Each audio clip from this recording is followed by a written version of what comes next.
To begin this story, we must enter a building filled with the low hum of machinery, the sharp tang of oil, and the constant itch of airborne fiber. This is a textile mill in Manchester, Lowell, or Maloo's early industrial cities powered by cotton, wool, and linen. Here, hundreds of people, mostly women and children, work 12 hours a day tending spinning frames, looms, and carding machines. And all around them, lint. In the air, in their hair, in their lungs. It seems innocuous, it is not. The origins of industrial dust. As textile production moved from cottage workshops into factories during the Industrial Revolution, fiber waste became a serious and ever-present problem. Every stage of textile production produced lint. Carding broke fibers apart and created airborne fuzz. Spinning produced excess thread dust. Weaving shook loose particles with every shuttle toss. Cutting and pressing produced thread scraps and cloth fragments. And because factories emphasized speed over cleanliness, these materials accumulated under machines, hung in thick clouds in the air, caught in clothing, eyelashes, and throat. Factory managers may have tolerated the discomfort, but the consequences were real, and they were grim. White lung and the invisible illness. In the 1800s, textile workers began reporting chronic coughing, shortness of breath, wheezing, fatigue, and early death. The condition would come to be called byssinosis, or brown lung, a respiratory illness caused by inhaled cotton dust. In woolen mills, the similar condition was known as wool sorter's disease, sometimes confused with anthrax exposure. Workers rarely knew the cause. Physicians offered vague explanations: mill cough, fume sickness, or simply blamed constitution. The truth was that lint light enough to float, too small to see clearly, was eroding workers from the inside out. And yet it was almost impossible to escape. Windows were kept closed to prevent drafts from affecting threads. Masks were uncommon and often discouraged. Cleaners, usually young boys, were tasked with collecting lint under running machines, sometimes with the gears still in motion. In some cities, a factory's location could be smelled from blocks away. Not from smoke, from the sour, damp scent of wet lint. Lint as fire hazard. Beyond health, lint posed another deadly risk: fire. The conditions were perfect for combustion. Dry, fluffy material. Wooden floors and beams. Open flame from lamps or candles. Friction and sparks from steel equipment. A single spark could ignite a flash fire, traveling across lint-covered beams, leaping across rooms, spreading between tightly packed buildings. In 1818, a textile mill in Philadelphia burned to the ground in under 20 minutes. Witnesses described workers throwing wet sacks over lint piles in a desperate attempt to contain the flames. In Leeds, a fire at a wool factory killed 26 workers, most of them trapped on the upper floors where lint had collected along every rafter. Insurance companies began charging higher premiums for textile operations, specifically citing lint and dust accumulation as a primary risk factor. Some factories even began hiring full-time lint boys, young children tasked with sweeping and wiping down lint before it could pile up. But the cleanup was never complete. Lint as evidence of overwork. Inside the factory, lint became an unspoken measure of exploitation. The more lint a worker was covered in, the longer their shift. Lint-streaked floors signaled understaffed cleaning crews. Air so thick with fibers that workers developed nosebleeds suggested overloaded carding machines. In court cases and worker inquiries, lint became evidence. Workers described it not just as a nuisance, but as a marker of abuse. My apron was stiff with thread dust before dinner. You couldn't see across the floor by noon for the floating cotton. We slept with lint in our teeth. You'd cough it out in the basin each morning. Some union organizers even used lint collection as protest theater, piling it outside factory offices or mailing boxes of it to lawmakers. They called it "our wages in dust," lint in domestic life. But lint didn't stay in the factory. Workers returned home each evening coated in it, and over time, this gave rise to domestic routines and superstitions. Clothing was beaten outdoors to release lint before re-entry. Special lint aprons were worn to prevent contamination of house clothes. Some families believed lint brought home caused bad dreams or colic in bobbies. In company towns, entire neighborhoods took on the odor of processed cotton. Laundry hung to dry would collect factory lint from the air. Pots left on window ledges gained a thin gray film. Children's toys left outside would be coated by dusk. It was said that in Lowell, Massachusetts, the mill's presence could be seen in the air, a soft, constant haze that turned sunsets blue-gray. Lint had become a part of life, an unwanted inheritance of industry. Yet, despite its ubiquity, no one had yet devised a system to eliminate lint at scale. How do you clean the air in a building that never stops running? How do you protect workers when their bodies are seen as expendable? Could the factory ever become cleaner than the clothes it produced?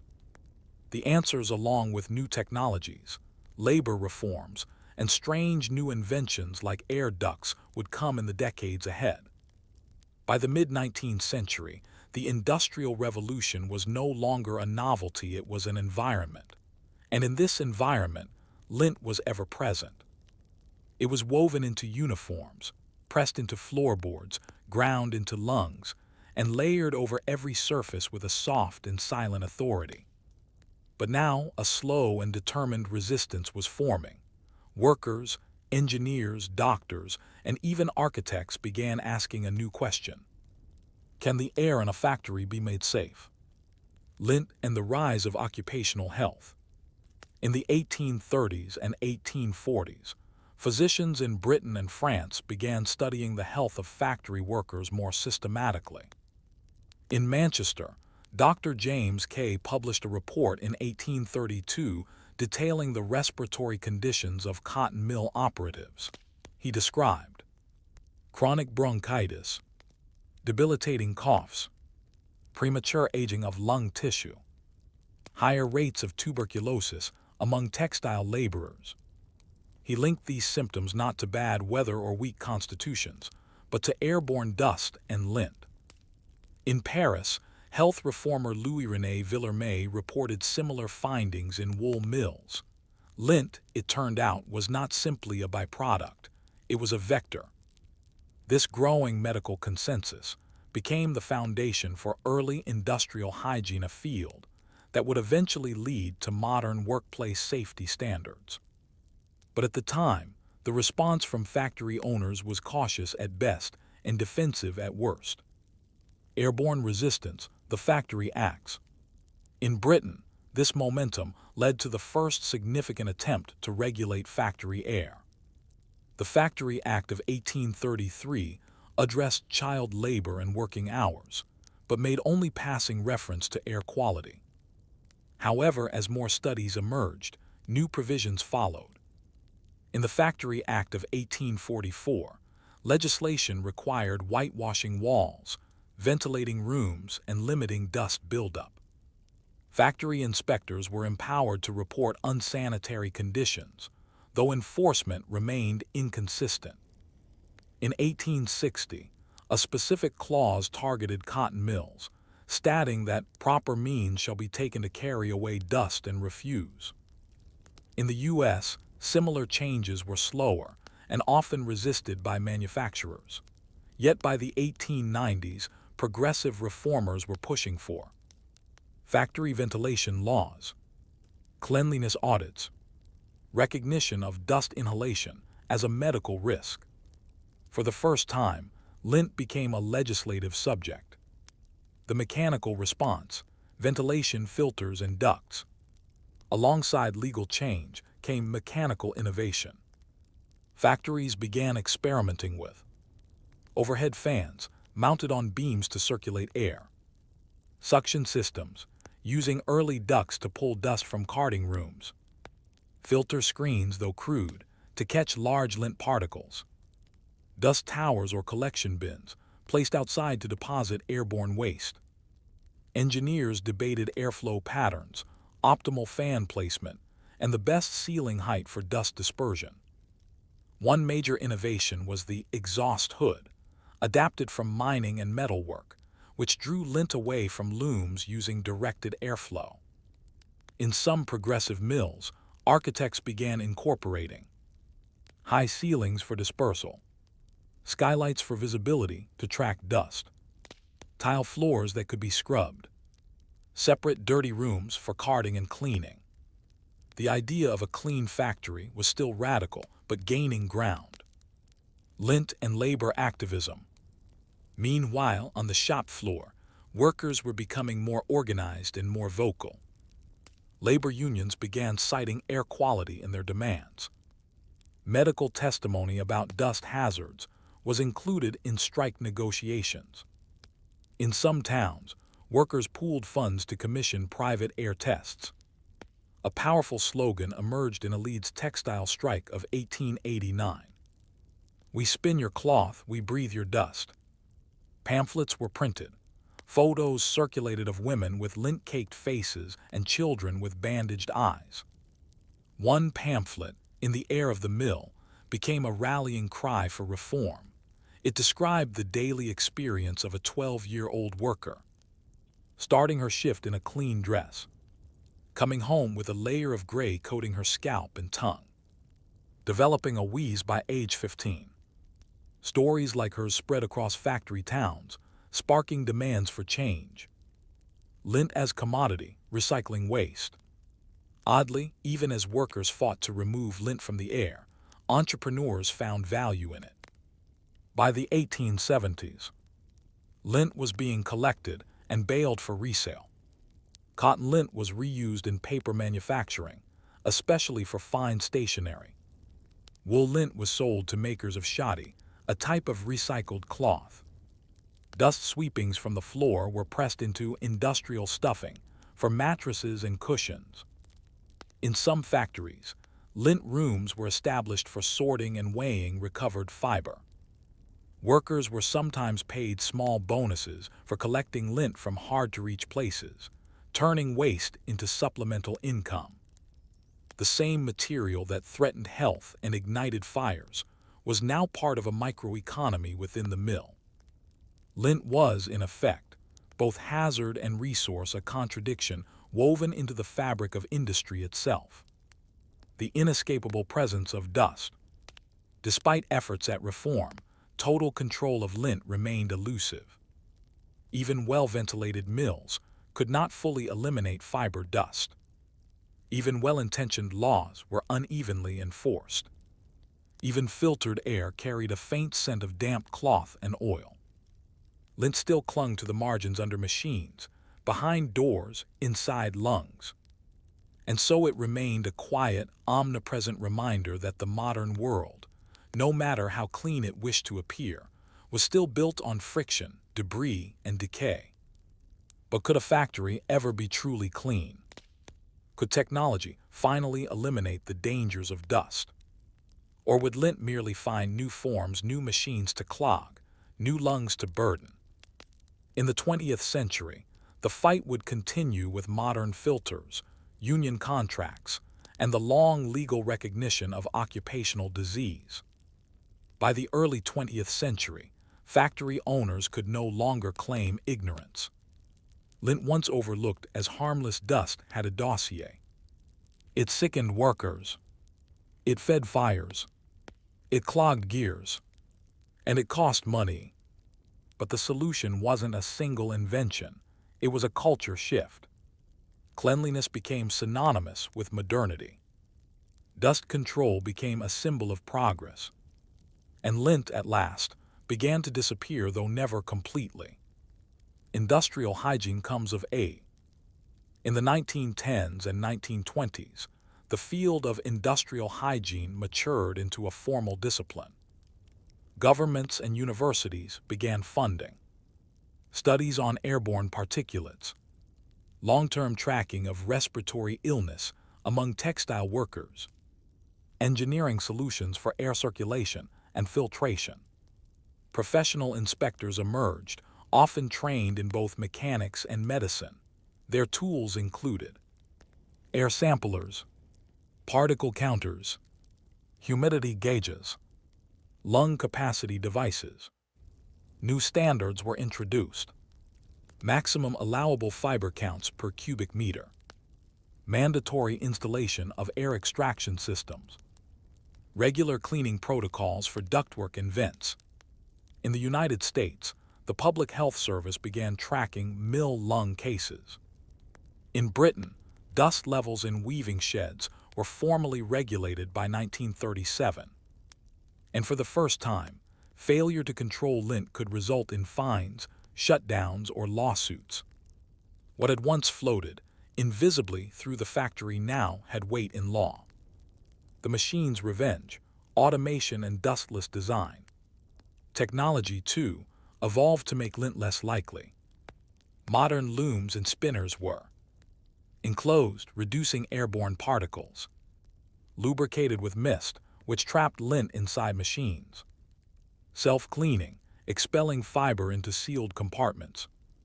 Designed with smooth surfaces to prevent build.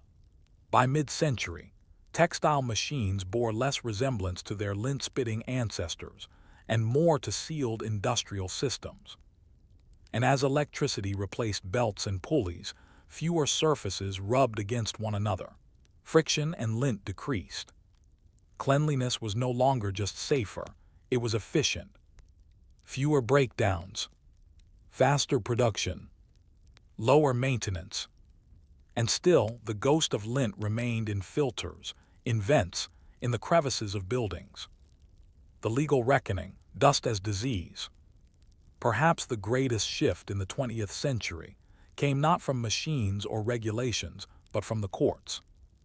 Workers who had suffered for decades began suing employers for chronic bronchitis, fibrosis, bisonosis, early death caused by occupational dust exposure. In landmark cases in the UK, US, and Canada, judges ruled that lint and dust were known hazards. Employers were responsible for mitigation.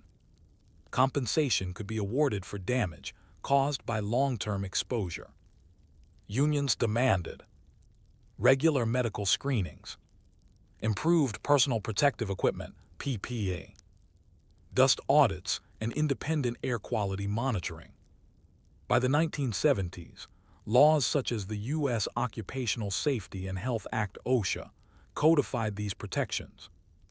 By the 1990s, textile standards included international dust thresholds. The battle over lint had become a battle over accountability. Lint in the age of microfibers and global supply. Today, the nature of lint has changed. Lint now appears in dryers, not factories. It is composed of synthetic fibers, not just cotton or wool. It travels into oceans and food chain as microplastics. Modern clothing, especially made from polyester or acrylic, sheds tiny fragments that pass through washing machines and water systems. New studies suggest that a single wash of synthetic garments can release hundreds of thousands of microfibers. These fibers accumulate in marine life, drinking water, and human organs. In short, lint never went away, it just got smaller. Now, instead of choking factory workers, it circles the globe carried in water, wind, and waste. The fluff of the 1800s has become a global environmental issue. The symbolism of lint today. We no longer fear lint fires or mill cough in the way our ancestors did. But lint still lingers in our imagination. As a nuisance gathered from screens and filters. As a trace revealing what we wear and how we live. As a metaphor for all the quiet debris we produce and ignore. In some ways, lint is history's finest witness. It forms only when Things move. Fibers rub. Systems wear down. It is evidence of activity, of imperfection, of labor. Even now, lint reminds us that every process, no matter how sleek or modern, leaves residue. A final dusting. What began as invisible particles in the air became a source of death, a cause for rebellion, a target of law, a material of reuse, a modern pollutant. And yet, lint is rarely noticed until it accumulates, until it burns, until it chokes, until someone stops to ask, what is all this and where did it come from? So the next time you empty a filter, sweep a floor, or find a tuft of fuzz on your sweater sleeve, pause. Think of the millions who once labored under clouds of fiber. The lungs filled, the machine slowed, the floors swept again and again. All of it hidden, quiet, soft, and relentless. History is not always loud.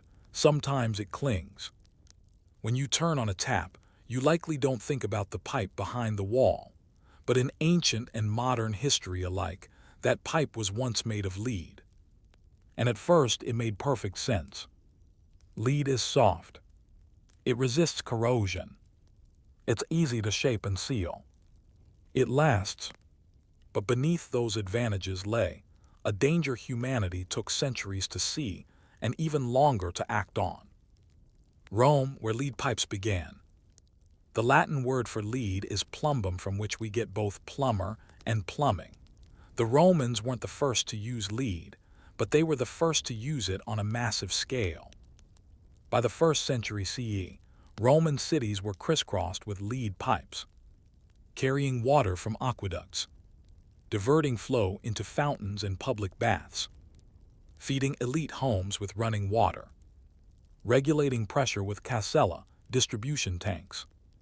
Roman lead pipes were stamped with official maker marks and even the names of emperors. Plumbing was not just infrastructure, it was prestige. To have running water piped into your villa was a sign of status and modernity. But as Roman society drank, bathed, and cooked with this water, something else was happening. Lead was slowly entering their bodies. Did lead poison Rome? For centuries, historians and scientists have debated whether lead poisoning contributed to the decline of the Roman Empire. The theory goes like this. Roman aristocrats consumed high levels of lead from their pipes and cookware. Lead accumulates in the body, affecting the nervous system and cognitive function. Chronic exposure may have caused infertility, mental illness, and erratic behavior among elites. Some scholars point to emperors like Caligula and Nero as potential victims, unhinged leaders whose madness might have had medical causes. There's evidence. Roman recipes used lead-based syrups and sweeteners. Urine samples from Roman burial sites show elevated lead levels. Writings by Roman engineers like Vitruvius warned that water from lead pipes might be unwholesome. Still, most modern scholars stop short of blaming Rome's fall on plumbing. Lead was likely one factor among many. But the fact remains, lead was in the system literally and metaphorically. And it would stay there for millennia. The Middle Ages, a pause, not a cure. With the collapse of Roman infrastructure, plumbing declined, cities shrank, aqueducts fell into disrepair. For centuries, water was fetched by bucket. Wells and rain barrels returned. The use of lead pipes diminished not because people understood the health risks, but because urban water systems disappeared. In monasteries and castles, small-scale plumbing sometimes used wooden or ceramic pipes, and lead continued to appear in roofing, windows, and cistern linings. But widespread lead plumbing wouldn't return until the rise of modern cities. The return of lead, 1600s, 1800. As urban populations exploded in the 17th and 18th centuries, the need for water infrastructure returned. So too did lead. It was used for service lines from water mains to buildings, interior plumbing for homes and taverns, downspouts in gutters, storage tanks in attics. Cities like London, Paris, and Boston reintroduced lead piping with enthusiasm. It was cheap, moldable, and crucially resistant to rust. And yet, reports of illness appeared. In the 1700s, physicians noted strange neurological symptoms in urban dwellers. British doctors coined the term Devonshire colic, a lead-related illness tied to cider made in lead presses. German chemists began suspecting lead water pipes as a source of chronic fatigue and stomach ailments. But without microscopes or germ theory, these connections were hard to prove. And besides, lead pipes were good business. So the pipe stayed. America's lead pipe boom. In the 1800s, the United States embraced lead piping as it built its cities from scratch. Municipalities dug water mains, and private homes connected to them using short lead lines. The reasons were practical. Iron rusted, especially in acidic soil. Steel was brittle and hard to shape. Lead bent easily, didn't leak, and lasted decades. Cities including Chicago, Philadelphia, Washington, D.C., Flint, Michigan, all laid down miles of lead pipe beneath streets and into homes. By 1900, over 70% of urban American homes had lead service lines. The cities grew, the pipes aged, the lead leached. But it would take another century before anyone truly reckoned with what that meant. Warnings ignored. As early as the 1850s, American doctors began warning about developmental delays in children, unexplained abdominal pain, neurological effects from low-level lead exposure. Some cities, Cincinnati, New York, and Boston, commissioned early studies. They concluded the use of lead pipes for drinking water is inadvisable where water is soft and corrosive. But these reports were often buried, dismissed, or outright ignored. After all, the public didn't see the risk. The infrastructure was already in place. Alternatives were expensive. So the practice continued well into the 20th century. Yet the question remained: if we knew lead was toxic, why did we keep piping it directly into our homes? The answer lies in a tangle of scientific uncertainty, economic inertia, and the quiet underestimation of risk. But by the turn of the 20th century, the cracks in the lead pipe narrative were beginning to show. Doctors were now collecting data, engineers were testing materials, lawsuits were brewing, and one quiet, devastating fact was becoming impossible to deny. The poison was in the plumbing. By the dawn of the 20th century, the dangers of lead were not hypothetical. Lead poisoning had well-documented symptoms: abdominal cramps, constipation and fatigue, memory loss and confusion. In children, developmental delays, behavioral issues, even seizures. Factories, mines, and paint manufacturers had already encountered these effects among their workers. Doctors coined the term plumbism to describe chronic lead exposure. And yet, lead water pipes remained standard practice. In cities across North America and Europe, new homes were being connected to mains using lead service lines, often by plumbers who saw it as the industry norm. Why? Because the infrastructure said so. And changing, it meant facing a reality few wanted to confront.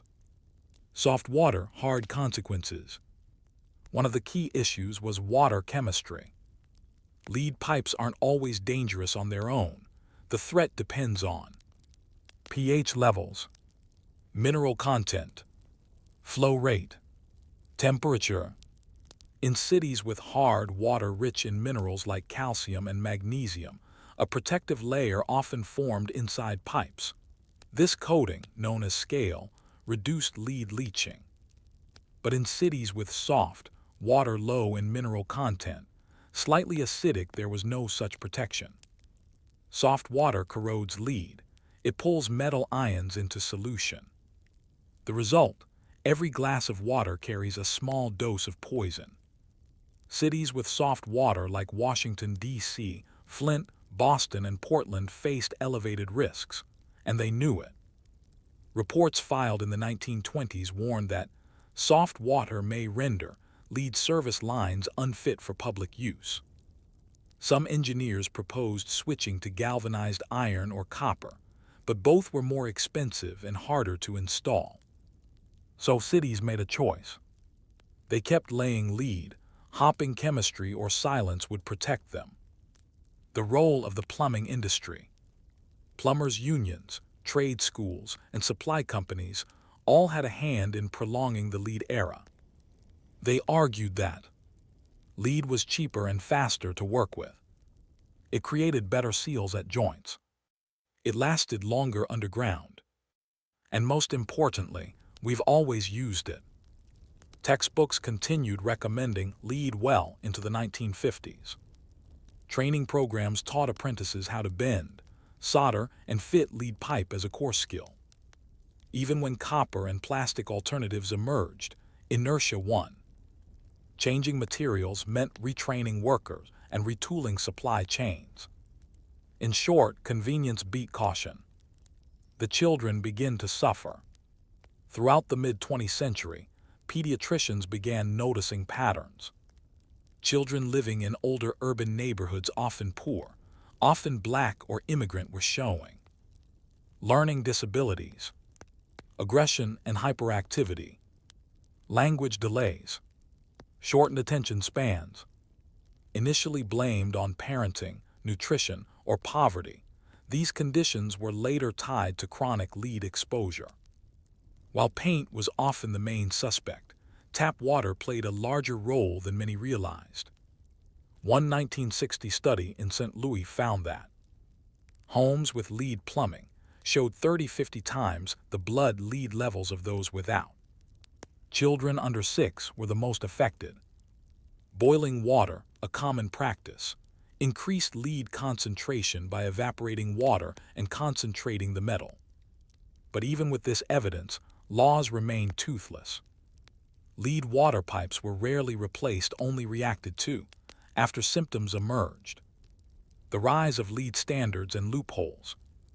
In the 1970s, momentum for environmental and health reform finally gained ground. Key developments included the Safe Drinking Water Act, 1974 in the U.S., which allowed regulation of contaminants. The EPA's creation in 1970, giving scientific backing to water testing.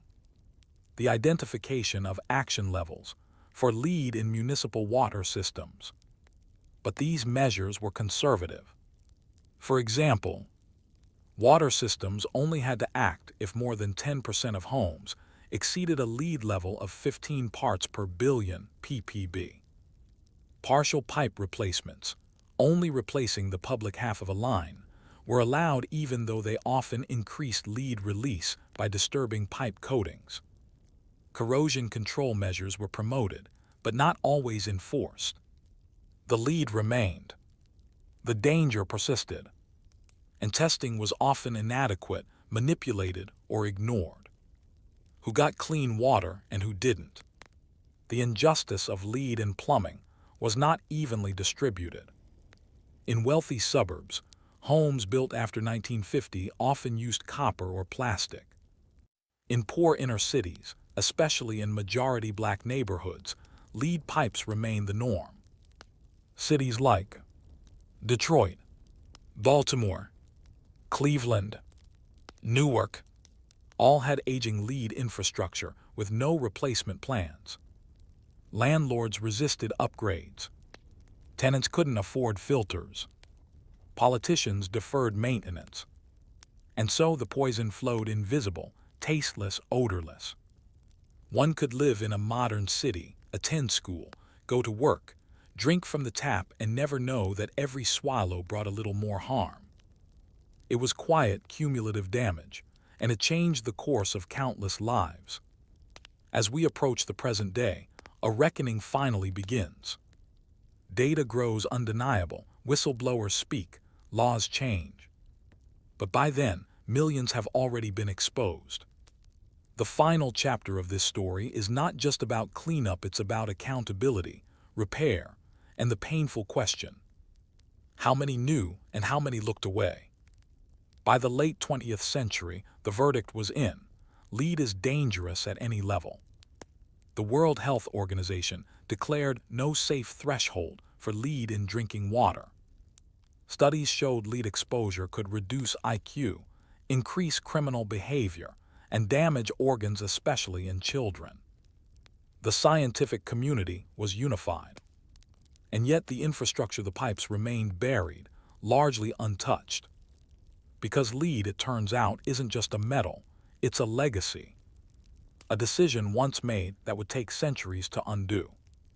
The Flint water crisis, a symbol, not an exception.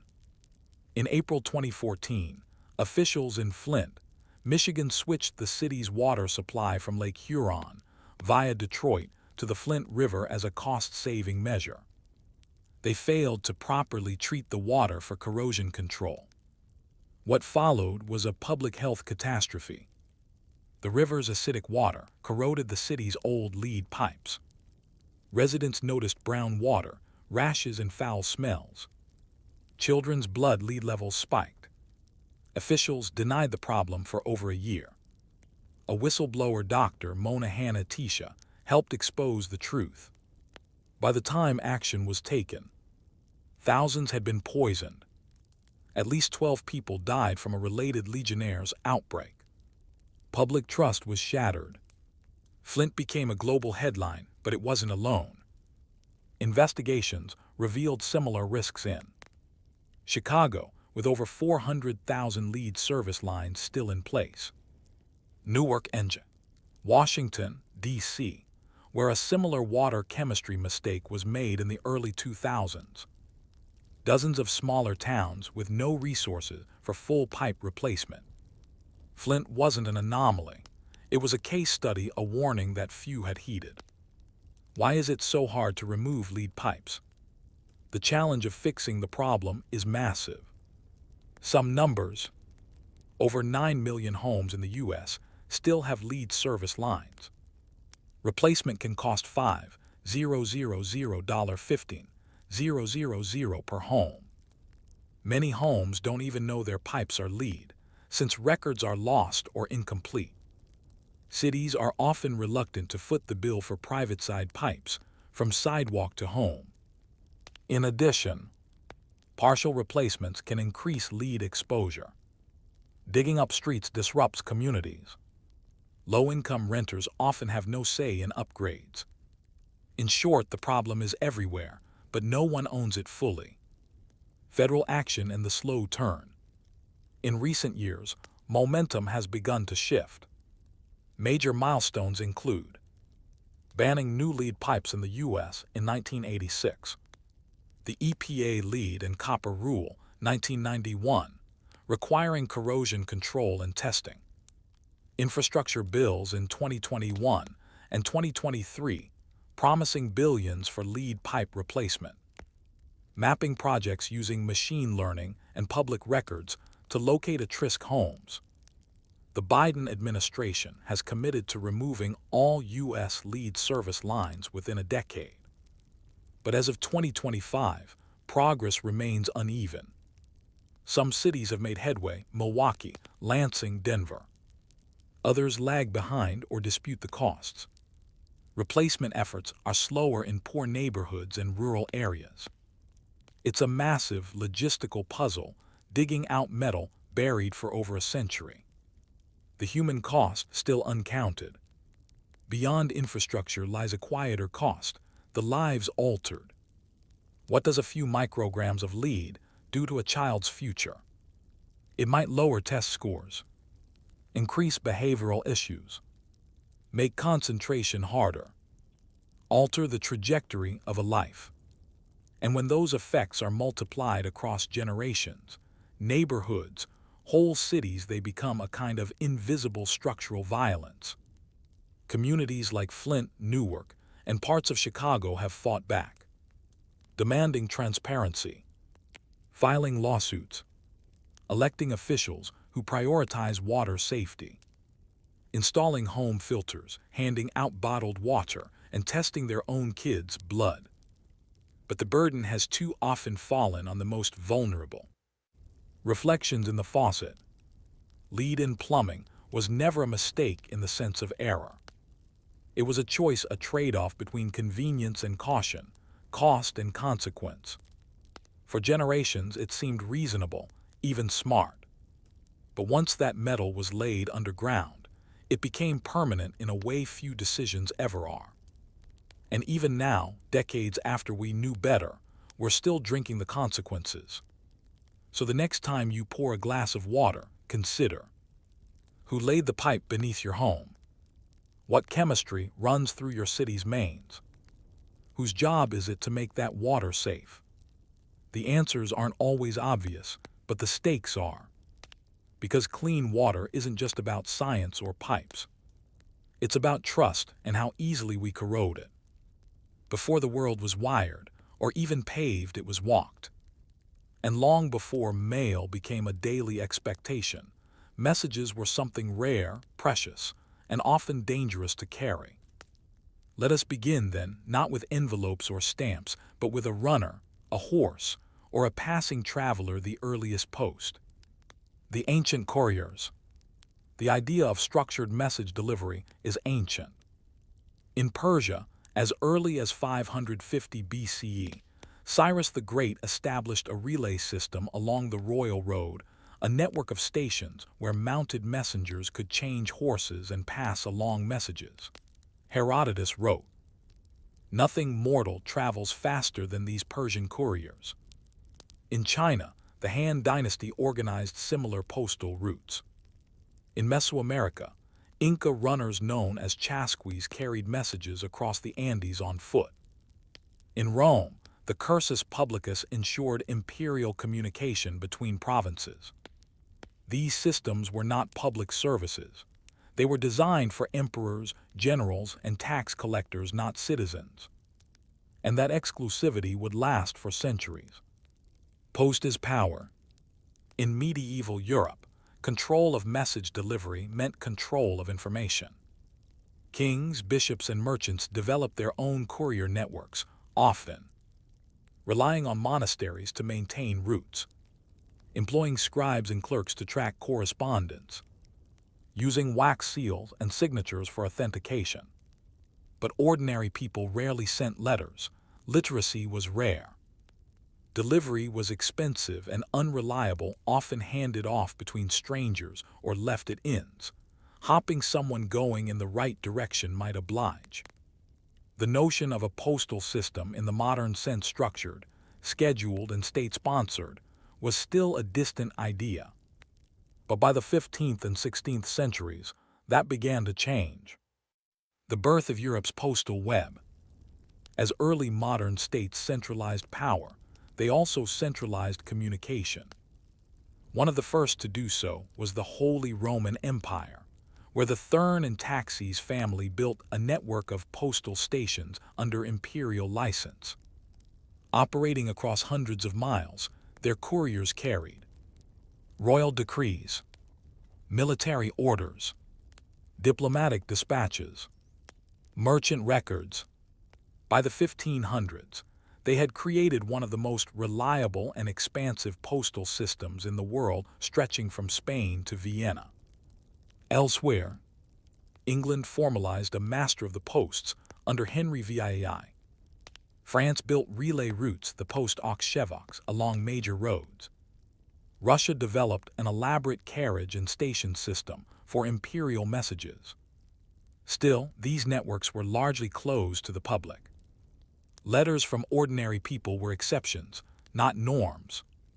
But growing commerce and a rising literate middle class would soon demand more. The revolutionary idea, mail for the masses. By the late 17th and early 18th centuries, commercial hubs like Amsterdam, London, and Paris were buzzing with pamphlets, newspapers, and personal letters. Merchants needed updates on markets. Bankers needed contracts delivered. Lovers, families, and exiles sought connection. Postal systems began shifting from exclusive couriers to proto-public infrastructure. Key developments included postage fees standardized by weight and distance, postal routes posted in public inns and coffee houses, drop boxes and sorting centers appearing in cities, the rise of the penny post in London in 1680, an early attempt at cheap, local delivery. Suddenly, a letter no longer required elite status or military authority. It only required a few coins and a readable address. And with this new accessibility came something deeper. The sense that one could communicate across distance with trust. Mail defines territory. As letters multiplied, so did the need to map routes precisely. Postal systems began to record accurate distances between towns, build postal roads well maintained for carriage travel, identify administrative boundaries for delivery zones, create time schedules for dispatch and arrival. In this way, the postal system preceded many other national systems. Before there were uniform police, national school curricula, or even standardized currencies, there were postal maps. And those maps were powerful. They forced governments to define where their control ended. They required roads, rest stops, and inns to be maintained. They introduced the idea of a national network, a population that could be reached, counted, taxed, and governed. In short, before the modern nation-state could see itself, it had to send itself.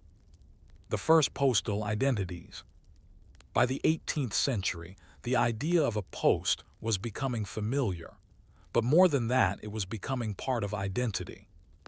Where you lived could now be defined by your postal town, the distance from the nearest office, your postal code, as those would soon emerge. The act of sending or receiving mail became a form of civic participation, a way to exist within a broader system. Mail was not just paper, it was presence. Yet the real revolution was still to come. In the 19th century, postal systems would explode. Trains would make cross-country delivery possible in a single day. Stamps would democratize access. International postal unions would bind nations together. And governments would use mail to conduct censuses, deliver propaganda, and enforce identity. But what began as a dusty path between kings had now become something else entirely. A network of everyday lives, quietly mapped in ink and motion. In the early 1800s, many people still treated mail as a luxury. Letters were paid for on delivery not by the sender, but by the recipient. A postman might arrive with a folded sheet, and the person at the door had to decide. Was the message worth the cost to read? Then in 1840 came a revolution so mundane that it now seems obvious. Prepaid postage. A small adhesive square purchased in advance meant a letter could be sent no haggling, no risk, no ambiguity. It was called the penny black, and with it, Britain began to build a new kind of postal world. The penny post revolution. The penny black was the world's first adhesive postage stamp. Issued in Britain in 1840, it featured the profile of Queen Victoria, and it did something radical. Flattened class distinctions, anyone could send a letter for a penny.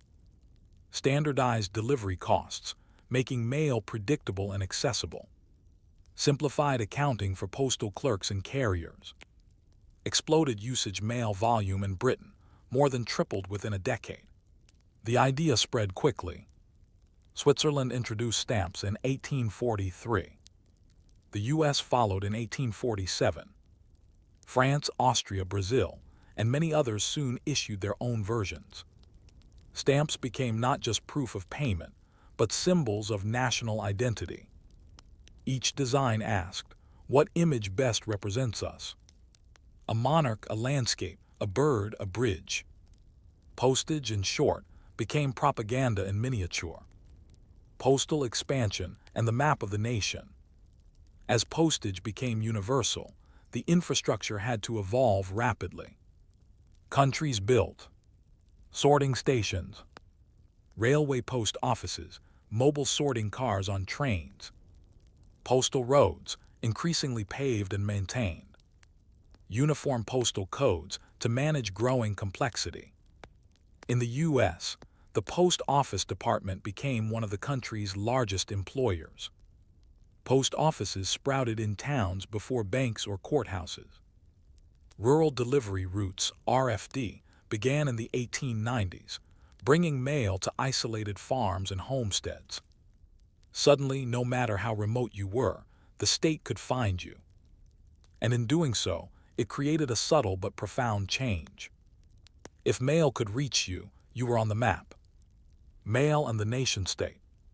By the mid-19th century, governments realized the power of their postal systems not just to connect, but to govern.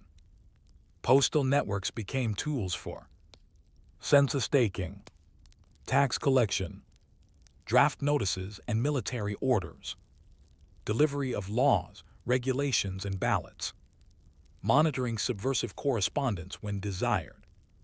In authoritarian regimes, mail censorship became common.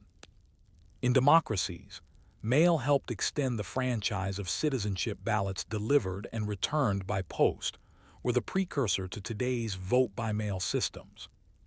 Even colonial administrations relied on the post to impose order. British imperial mail crossed India and Africa. French routes connected North Africa to Paris.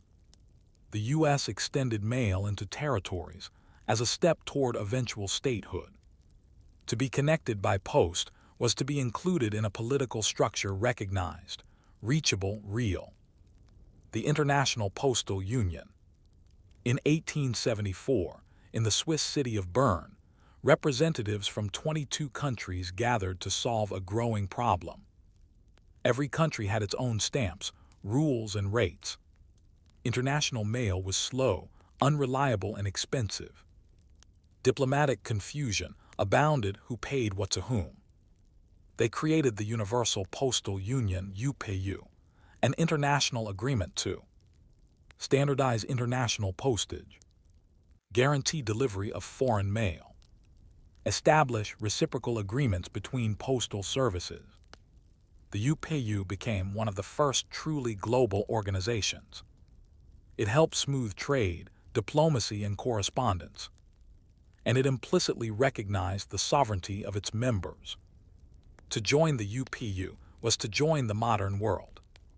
Even today, it remains one of the UN's oldest active organizations. Mail and identity. As mail became central to life, it shaped personal identity in subtle ways. Your address became a stand-in for your location, your household, even your status. Think of the documents that rely on mail for validation. Voter registration, driver's licenses, passports, bank accounts, business licenses. Even today, many official forms require proof of address, a utility bill, or a posted letter. This link between physical place and bureaucratic recognition has its roots in the 19th century postal boom. No mail, then no recognition. Mail is culture. The 1800s also gave rise to mail as a form of literary culture. Epistolary novels, letter-writing manuals, and serialized fiction all bloomed in this environment.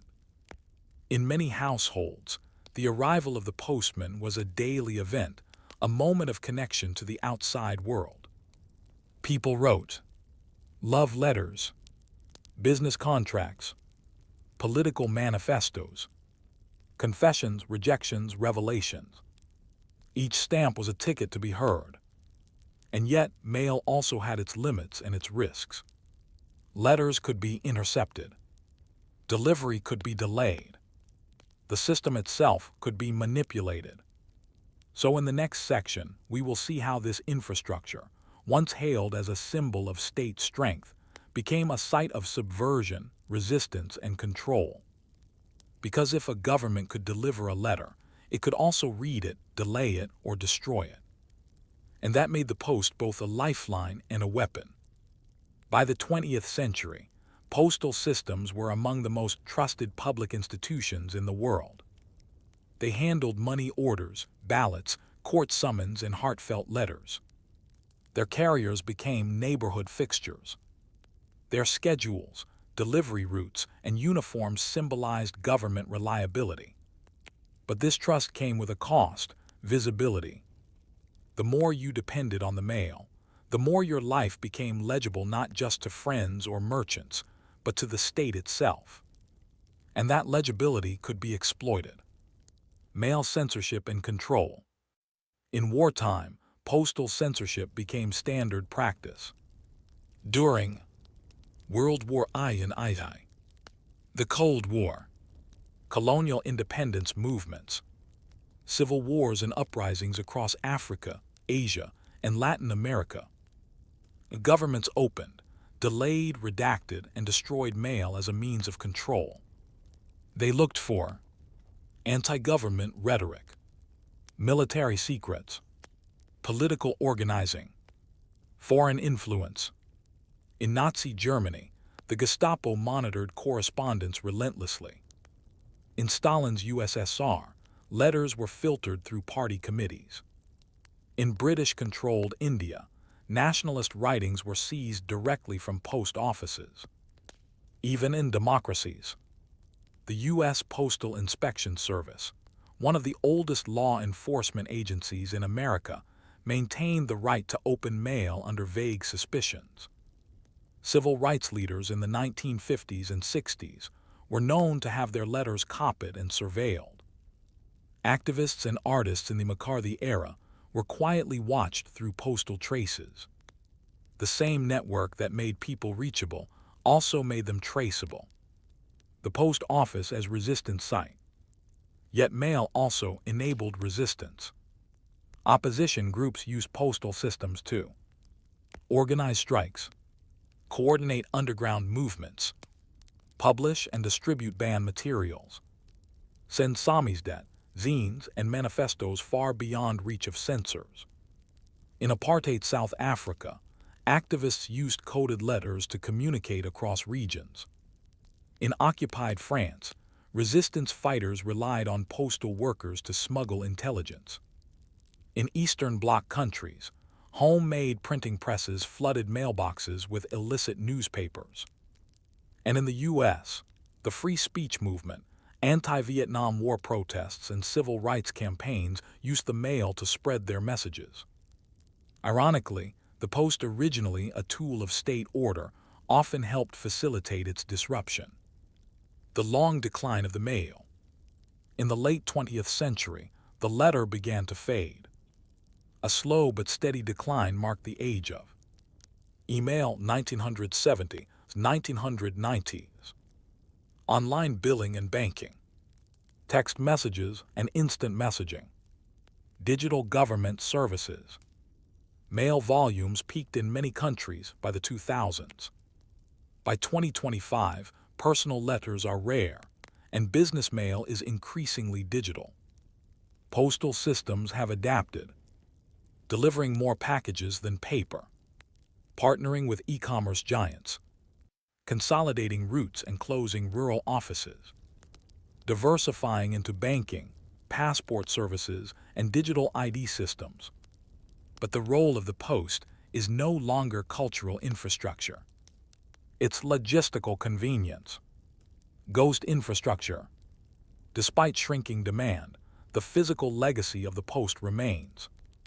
Vast sorting centers. Red mailboxes that are no longer emptied daily. Mail trucks whose schedules are now shared with private couriers. Addresses still required for identity, even as residency becomes more digital. And in many parts of the world, mail never fully matured before being bypassed by cell phones and broadband. In some countries, mail delivery is symbolic, a weekly or monthly visit from a government courier. In others, entire populations have moved from no address to GPS mapping, without ever having had formal mail routes. Yet postal systems still persist, quietly. They are among the few state structures that reach every individual, regardless of income, language, or access to the internet. They remain a signal of presence: you are here, and the state knows it. Mail in crisis and rebirth. Ironically, moments of crisis have often revived trust in the mail. During the COVID-19 pandemic, vote by mail became a lifeline for democracy. Medical deliveries surged. Physical letters became acts of comfort and connection. Public appreciation for postal workers, long taken for granted, resurfaced. Suddenly, the slowness of mail felt intimate again. Tangible, human, real. And perhaps, in a world of frictionless clicks and digital trace, that slowness is its final gift. Closing the envelope. The modern postal system did more than deliver letters. It defined borders, addresses, trust, citizenship. The very idea that a state could reach all of its people, no matter how distant. To send mail was to believe in a system that a piece of paper could vanish from one hand and reappear, miles away, in another.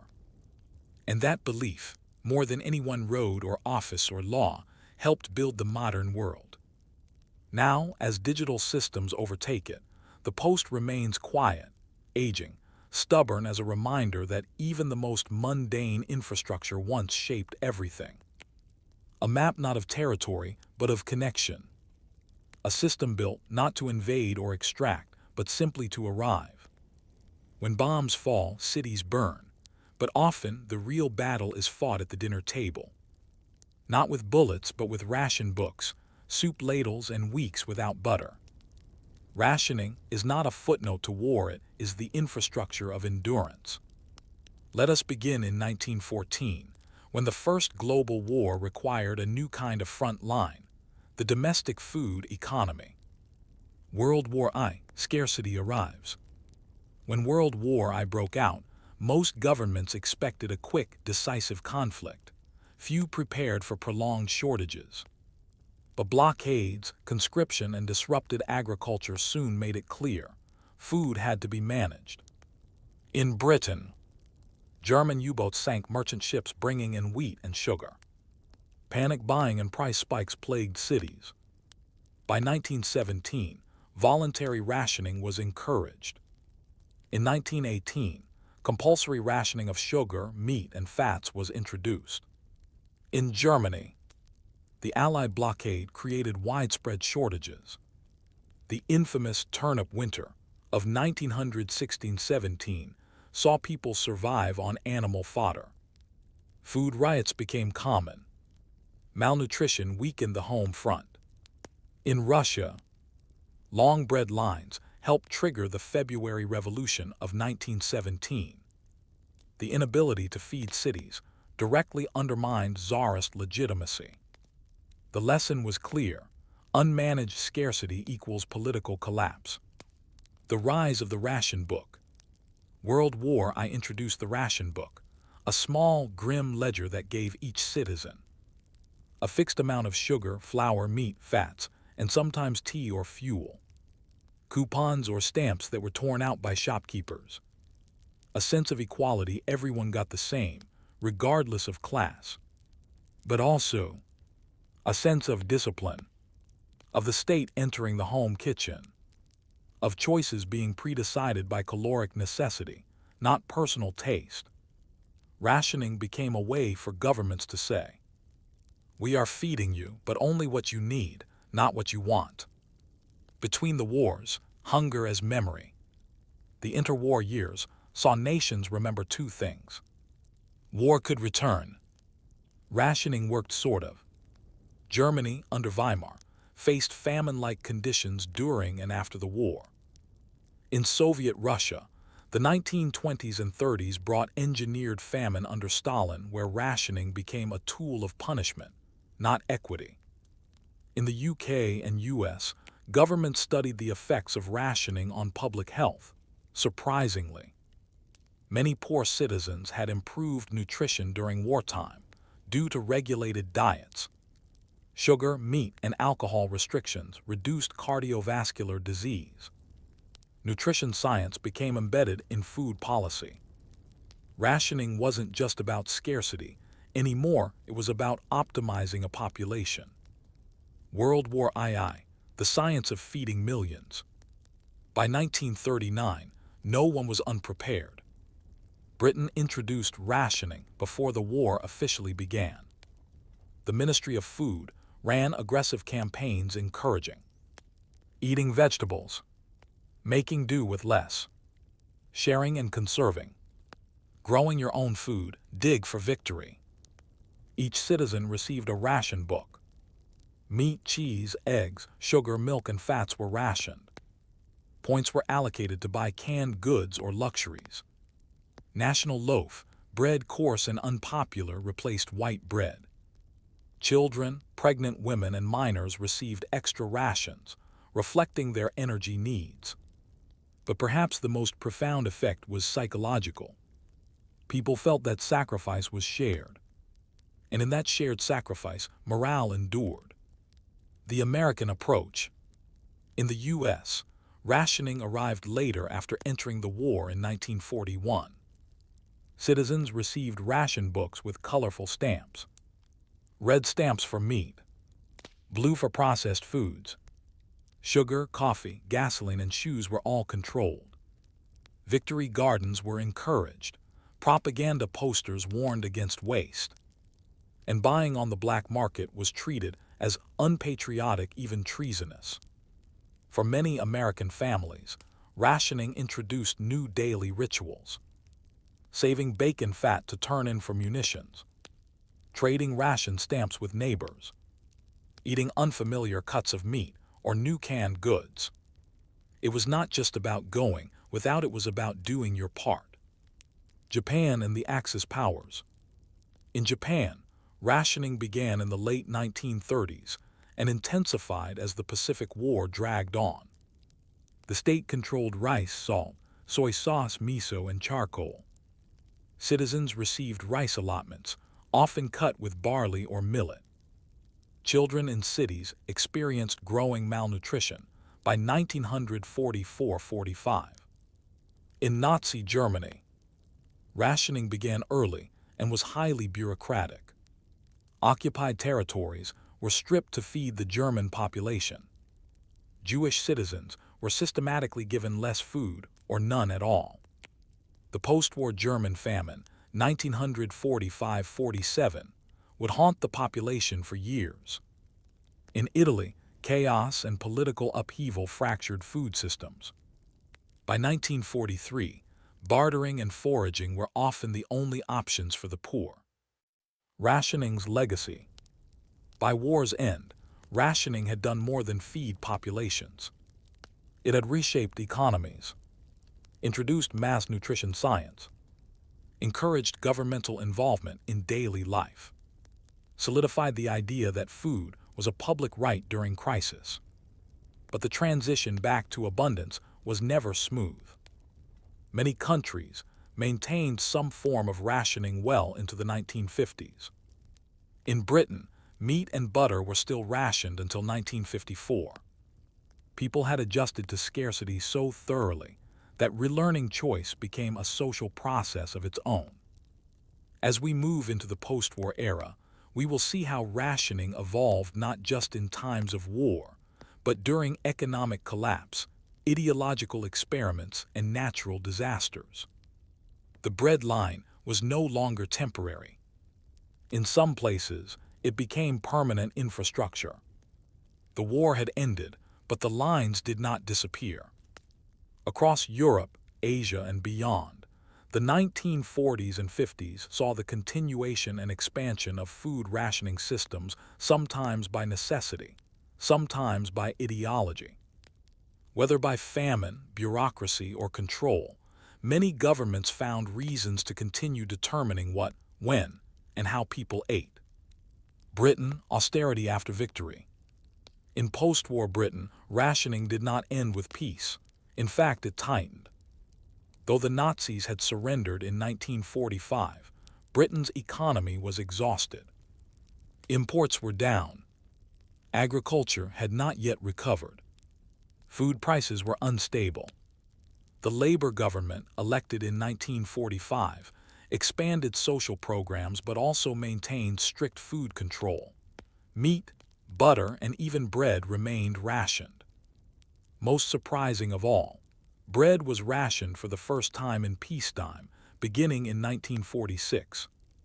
The national loaf, gray, gritty, and universally disliked, became a symbol of post-war sacrifice. Not until 1954 would the last British ration end. Nearly 15 years of regulated eating had left their mark. Children raised during rationing had better overall nutrition. Public health improved, paradoxically, under restriction. A generation associated modesty with morality and luxury with waste. Rationing, in some ways, had reshaped British values. The Soviet Union, scarcity as system. In the USSR, rationing was never just about survival. It was a design feature. After the catastrophic famine of 1946-47, partly caused by poor harvests, partly by Stalin's policies, rationing became a central part of the Soviet economic model. Key features included coupon books issued by workplace committees, different rations for different jobs. Miners received more than office workers. Shops divided into tiers, some for the elite, others for the masses. The persistence of queues, even for basic staples like bread, eggs, or soap. By the 1960s and 70s, the Soviet system could not keep up with demand. Instead of expanding supply, it managed distribution through bureaucracy. What emerged was not just a rationing system, but a culture. People queued automatically when they saw a line, assuming something valuable was available. The word deficit, shortage, became a daily part of life. Rationing created social capital. Knowing someone in a food store became as valuable as money. The Soviet citizen became an expert in substitution, preservation, silent patience. This monotony was a feature of life, not a crisis, but a condition. China, the era of the lying pill. In Maoist China, food rationing became central to the communist experiment. Following the Great Leap Forward, 1958-61, a disastrously mismanaged policy that led to the death of an estimated 30 million people, the government instituted a strict, nationwide rationing regime. Key elements included the lying pill, Chinese letter, grain coupons distributed by work units. All citizens were allotted grain based on age, gender, and labor status. Urban residents often received more than rural peasants. Coupons were required even if food was available. You couldn't buy without them. The lying pill became currency, exchanged unofficially for favors or items. Forged and stolen, carefully guarded in family cupboards. Rationing extended beyond grain. Cloth, cooking oil, meat, bicycles, and even matches were rationed. A Chinese citizen in the 1960s or 70s lived in a deeply quantified world, where the state regulated not just consumption but the very shape of daily life. Eastern Europe, the bureaucratized appetite. In Poland, East Germany, Romania, and beyond, rationing was a key feature of socialist planning. Officially, socialism promised abundance for all, but in practice, shortages were constant. Food rationing in the Eastern Bloc had rhythms. Goods arrived at specific times, often unannounced. Queues formed hours or days in advance. Shoppers carried not just money, but bags, jars, string, and ration books. In Poland in the 1980s, as economic collapse loomed, rationing intensified. Meat, butter, and sugar were strictly controlled. Parents waited hours to get milk for children. People developed complex barter economies, trading ration items for services. The bread line became a political symbol. It revealed the system's failures. It brought people together in shared frustration. It seeded movements like solidarity. Governments tried to manage perception. Posters encouraged patience. Slogans praised frugality. But beneath the slogans, discontent simmered. The hidden labor of the queue. Rationing required time, a commodity unequally distributed. In many societies, women bore the burden of queuing, shopping, and stretching supplies. A housewife's shift often included hours in line each day. Elderly people were often recruited to stand in lines for others. Families had to choose who would lose time to gain calories.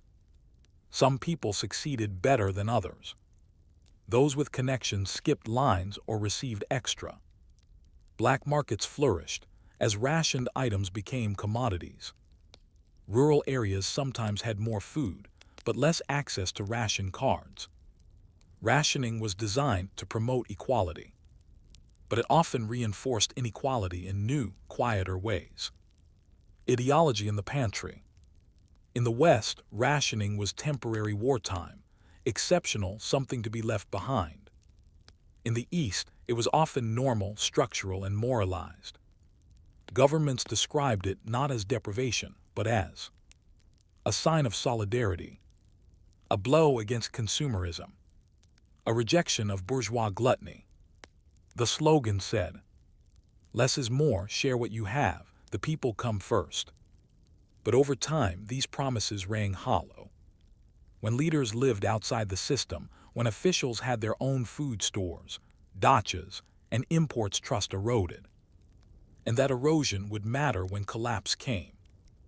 As we move into the final section, we'll explore what happens when rationing systems fail, are dismantled, or more surprisingly, are reinvented. Because even in the 21st century, in refugee camps, sanctions hit countries and even wealthy nations during crisis. The bread line returns. The late 20th century brought revolutions political, economic, and technological. The Cold War ended, free markets spread, supply chains globalized, supermarkets expanded. In many parts of the world, rationing was declared a thing of the past. Governments deregulated, queues disappeared, shelves filled. But only in some places. Elsewhere, rationing never ended, or it returned when crisis struck. It turns out, the conditions that make rationing necessary, scarcity, inequality, emergency, and state control, have not disappeared. They have simply changed form. Cuba's libertad, scarcity as a right. In Cuba, rationing was introduced in 1962, 3 years after the revolution, as a way to ensure equality in the face of U.S. sanctions and centralized planning. The Libertad de Abastecimiento, Book of Supplies, guaranteed each Cuban monthly allotments of rice, beans, eggs, cooking oil, and sugar. Occasionally meat, soap, or toothpaste. Prices heavily subsidized, near zero. The Libertad system was presented as a pillar of revolutionary justice. It meant that no Cuban starved, even during the special period in the 1990s, when the collapse of the Soviet Union plunged Cuba into severe scarcity. But over time, the variety of goods shrank. The quantities diminished. Many turned to black markets, remittances, or tourist dollars. Still, the Libertad endures, a symbol of both social solidarity and systemic stagnation. As of the 2020s, it remains one of the world's longest-running ration systems. Sanctions, crisis, and the new scarcity. In other nations, rationing re-emerged out of necessity, often under pressure. Venezuela. By the 2010s, economic collapse, inflation, and mismanagement led to widespread food shortages. Citizens queued for hours to receive flour, cooking oil, or toilet paper. Government issued fingerprint scan ID cards to enforce limits. Black markets and ration fraud became rampant. Malnutrition and emigration soared. North Korea maintains a state-run public distribution system, PDS. All food and essentials are distributed by the government, in theory. In practice, chronic shortages mean many depend on markets and smuggling. Droughts, border closures, and international isolation periodically devastate supplies. Yemen, Sudan, Syria. Civil war and economic breakdown have made rationing a lifeline in some areas. Aid agencies coordinate humanitarian rations: rice, lentils, oil delivered to refugee camps and besieged towns. These rations are not distributed by bureaucracies, but by crisis logistics. In these contexts, rationing is no longer ideological, it is survival. Rationing in the developed world, temporary and targeted. Even in wealthy nations, rationing returns briefly and under stress. COVID-19 pandemic, 2020-2022. Panic buying led to temporary shortages of flour, rice, yeast, and meat. Supermarkets imposed per-customer limits on essentials. Governments built emergency stockpiles. Rationing was informal, market-based, but felt like wartime to many. Climate disasters. In areas hit by wildfires, hurricanes, or floods, rationing is used to manage. Bottled water, baby formula, fuel and electricity. California and Australia have experimented with rolling energy rationing during heat waves. Digital rationing. Some tech products, GPUs, gaming consoles, now use lotteries or purchase queues during shortages. Housing lotteries and water restrictions mirror rationing logic. Apps and algorithms, not coupons, now enforce access. These examples show that rationing is not dead, only mutated. It no longer arrives with a ration book. But the principle remains. When demand exceeds supply, access must be managed. The emotional weight of the line. Rationing is more than logistics. It is emotional choreography. It creates hope, frustration, anxiety, quiet dignity. To wait in line is to participate in a collective ritual. Of trust that something will be there. Of order that everyone will get their share. Of resentment when someone cuts ahead or receives more. In refugee camps, the arrival of a food truck may bring tears and joy. In cities, the reappearance of queues reminds people how fragile systems are.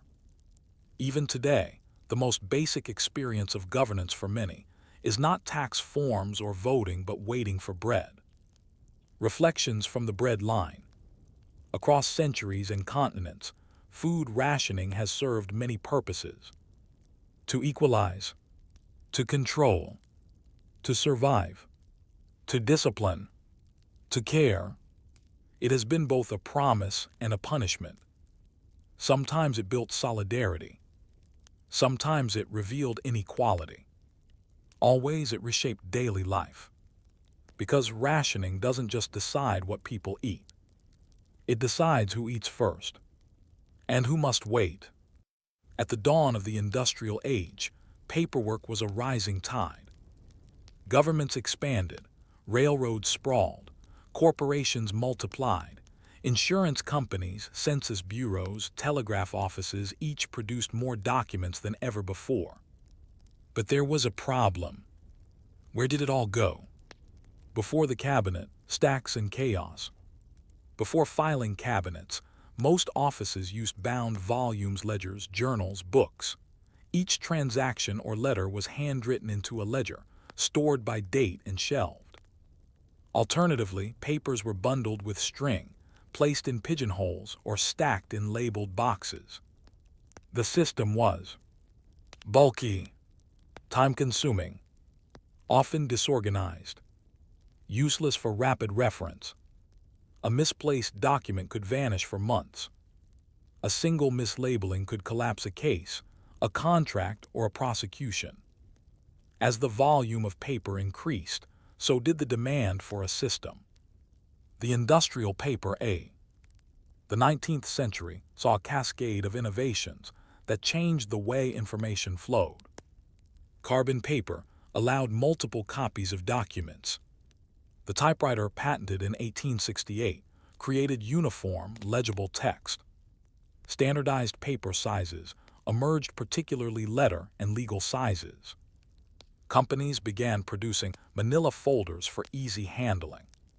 Paper was no longer rare or sacred, it was cheap, reproducible, and abundant.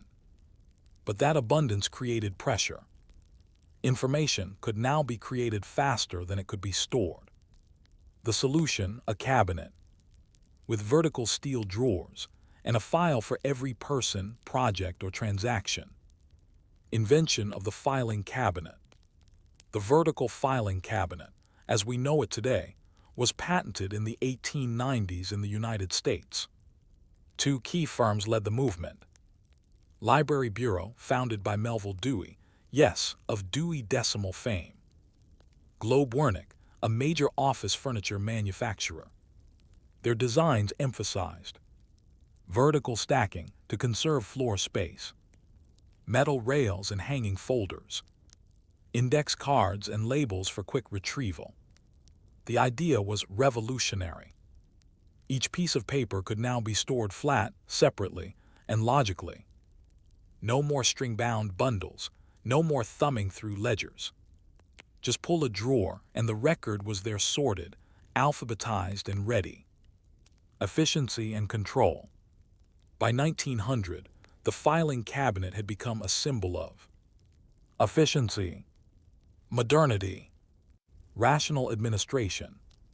Government offices adopted it to manage tax records, immigration files, military service documents, census returns.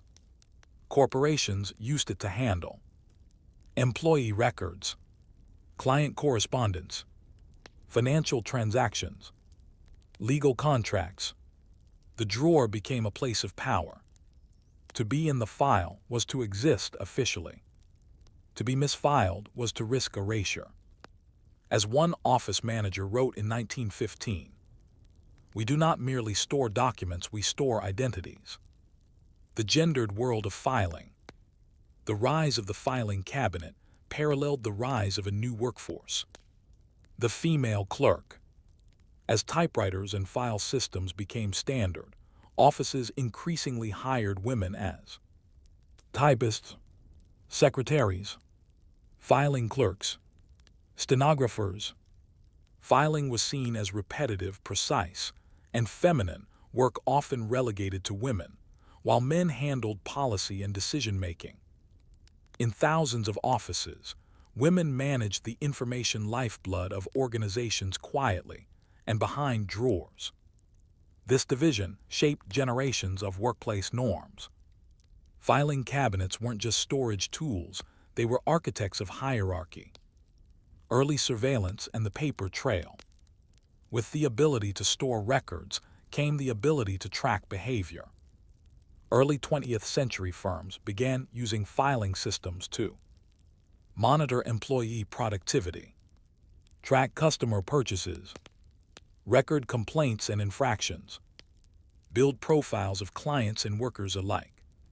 One could now be hired based on a reference letter from File 14B, denied a loan due to report in Drawer 3, Tab M, investigated based on a memo misfiled 2 years earlier.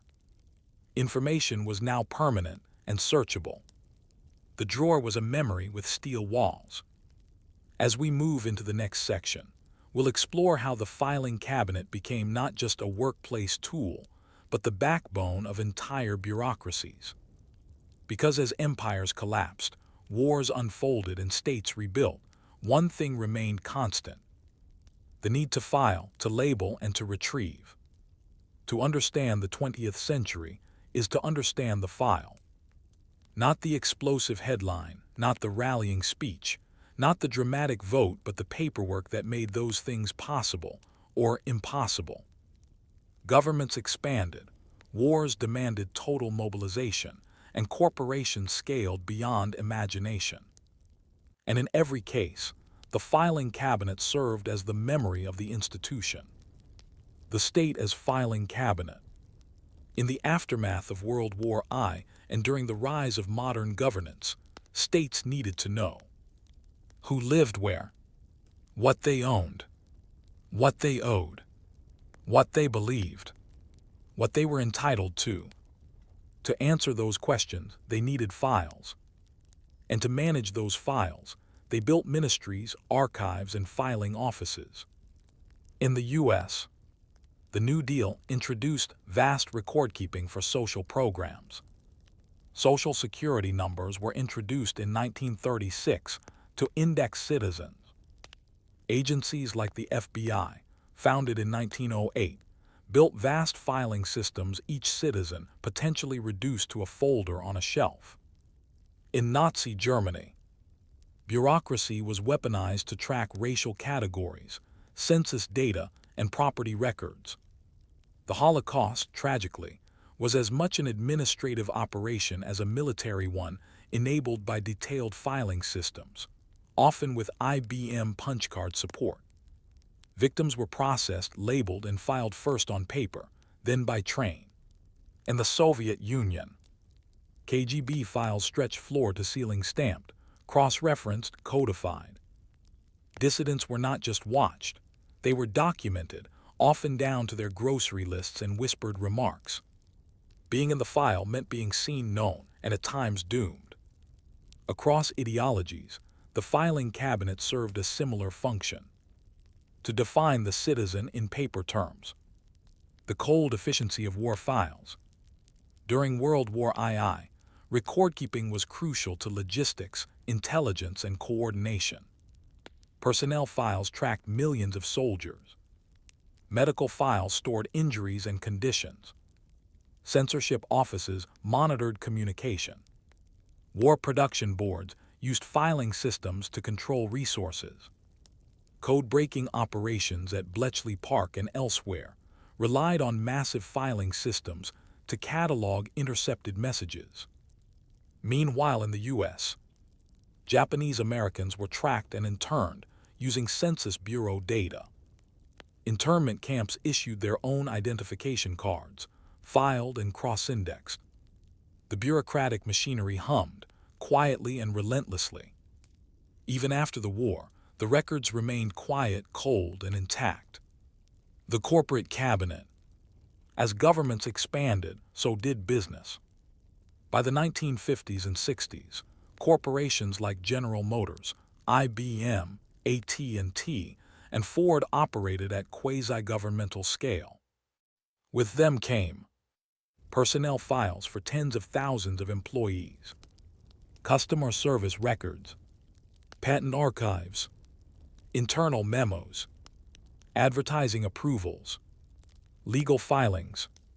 Filing departments, sometimes entire floors of them, were staffed by trained clerks, mostly women who mastered alphabetical and numerical systems, color-coded tabbing, tickler files for reminders, misfile recovery protocols. In these systems, misfiling could be catastrophic. In some industries, clerks had to sign personal logs each time they touched a file, creating a paper trail of the paper trail. The ideal filing system was like the ideal factory: silent, smooth, and never noticed. Standardization and the file as a form. The rise of standard forms accelerated filing efficiency and reshaped communication. By mid-century, almost every process had a corresponding form: taxes, medical visits, job applications, even dating. The format dictated the interaction. Check this box right here, submit in triplicate. The file became not just storage, but instruction, teaching people how to present themselves in acceptable categories.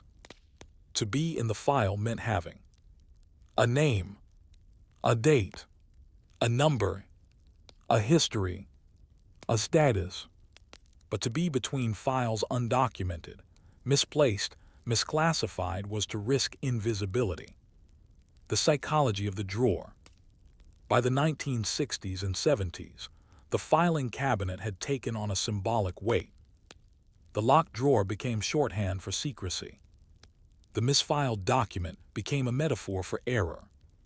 The open drawer was vulnerability, the burned file finality. Writers and filmmakers seized on this.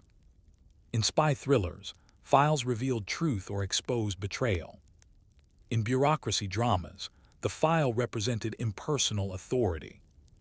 In satire like Brazil, 1985, the entire world was trapped inside mislabeled drawers. The file had become, in effect, a character of its own.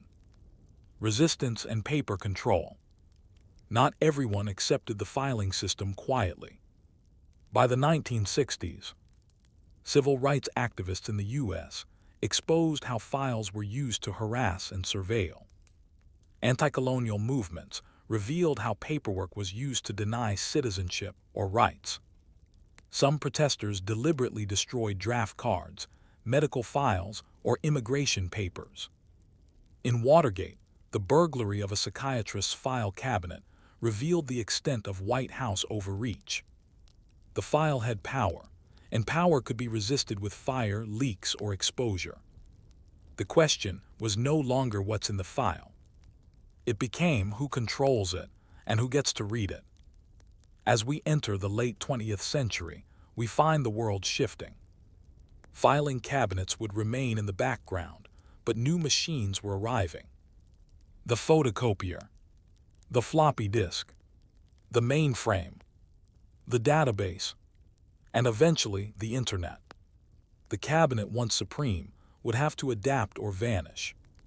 By the 1980s, offices were changing. Typewriters gave way to word processors. Paper memos turned into emails. Forms moved from carbon copies to spreadsheets. But the filing cabinet remained for a while. Its slow obsolescence was less about invention and more about accumulation.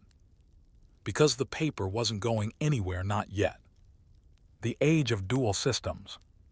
For much of the 1980s and 90s, offices operated in two worlds. The physical, folders, drawers, and locked file rooms. The digital, floppy disks, CD-ROMs, early databases. Documents were printed and filed, then scanned and stored, then backed up, then duplicated. Some governments and corporations created massive digitization projects. Tax agencies scanned millions of historical returns. Hospitals converted medical records. Libraries began preserving rare manuscripts in public archives. But for every file converted, another was misnamed, corrupted, or left behind. Digital filing promised speed, but also introduced new kinds of loss. In the drawer, at least, the paper could be touched. The death of the clerk. As cabinets emptied, so did the roles built around them. The filing clerk, once an indispensable figure, began to vanish from organizational charts. Many were reassigned, others retired. The younger workforce arrived without drawers, trained instead in software suites and shared drives. The silent rituals of the cabinet, alphabetizing, labeling, color coding, were replaced by metadata fields, search functions, version histories. The workplace changed, but it lost something too. The intentionality of nomming a folder, the physical trace of edits, the authority of paper itself. No one glances over your shoulder as you rename a PDF. But a misfiled folder on paper, that used to be a matter of protocol, sometimes even punishment. Surveillance and the paperless paradox. One might imagine that removing filing cabinets would mean more privacy. But in truth, the digital world brought far greater visibility. Before, an investigator might spend days rifling through drawers. Now, with the right credentials, they can query a database and receive every purchase you've made in a decade, your employment history, your emails, messages, and location logs, metadata you didn't even know you generated. The digital filing cabinet has no end, and no drawers, only fields, flags, and logs. Its quietness is the same, but its reach is vastly greater. The lingering cabinet. Yet even in 2025, filing cabinets remain. You'll still find them in county clerk offices, in law firms, in archives filled with forms never digitized, in homes holding birth certificates, tax returns, and warranties, in hospitals labeled in Sharpie, in schools filled with records older than the teachers. Some sit empty, others overflow. Most are now relics, but they hold a weight that digital folders do not. They are hard to ignore. They occupy space. They remind us that once, information had volume and mass. The cabinet as metaphor. In our digital world, the language of filing survives. We drag files into folders. We close cases and reopen records. We organize desktops as if they were miniature cabinets. And we speak of being filed away as shorthand for being forgotten. The cabinet has faded, but its metaphor remains. Because in many ways, we still think like clerks. We want order, access, control, a place to put things so we know they're not lost. And so we create new structures, tag systems, cloud hierarchies, version trees, each one an echo of the drawer. Closing the drawer. The filing cabinet never made headlines. It never held rallies. It never raised its voice. But it built the modern world. It defined who was counted, what was remembered, how truth could be stored, where silence could live. In its quiet steel compartments, entire lives were filed: births, arrests, ideas, denials, approvals. Now the drawers close slowly, one by one. But their logic remains, embedded in how we think about memory, order, and access. And in that way, the cabinet is not gone. It is simply folded into the background, like so many forgotten files. The umbrella, as we know it, did not begin in England. It began in China, India, Egypt, and Mesopotamia as a parasol, a symbol of power. In the ancient world, umbrellas were held not for rain, but for sun, and only over those of importance. Pharaohs, emperors, nobles. To carry one was to be above labor, untouched by the elements. For millennia this remained true. The umbrella was an emblem of rank, not a tool of the crowd. But by the 18th century, a new idea began to take shape in Europe. Everyone could have shelter. The English rain and a French import.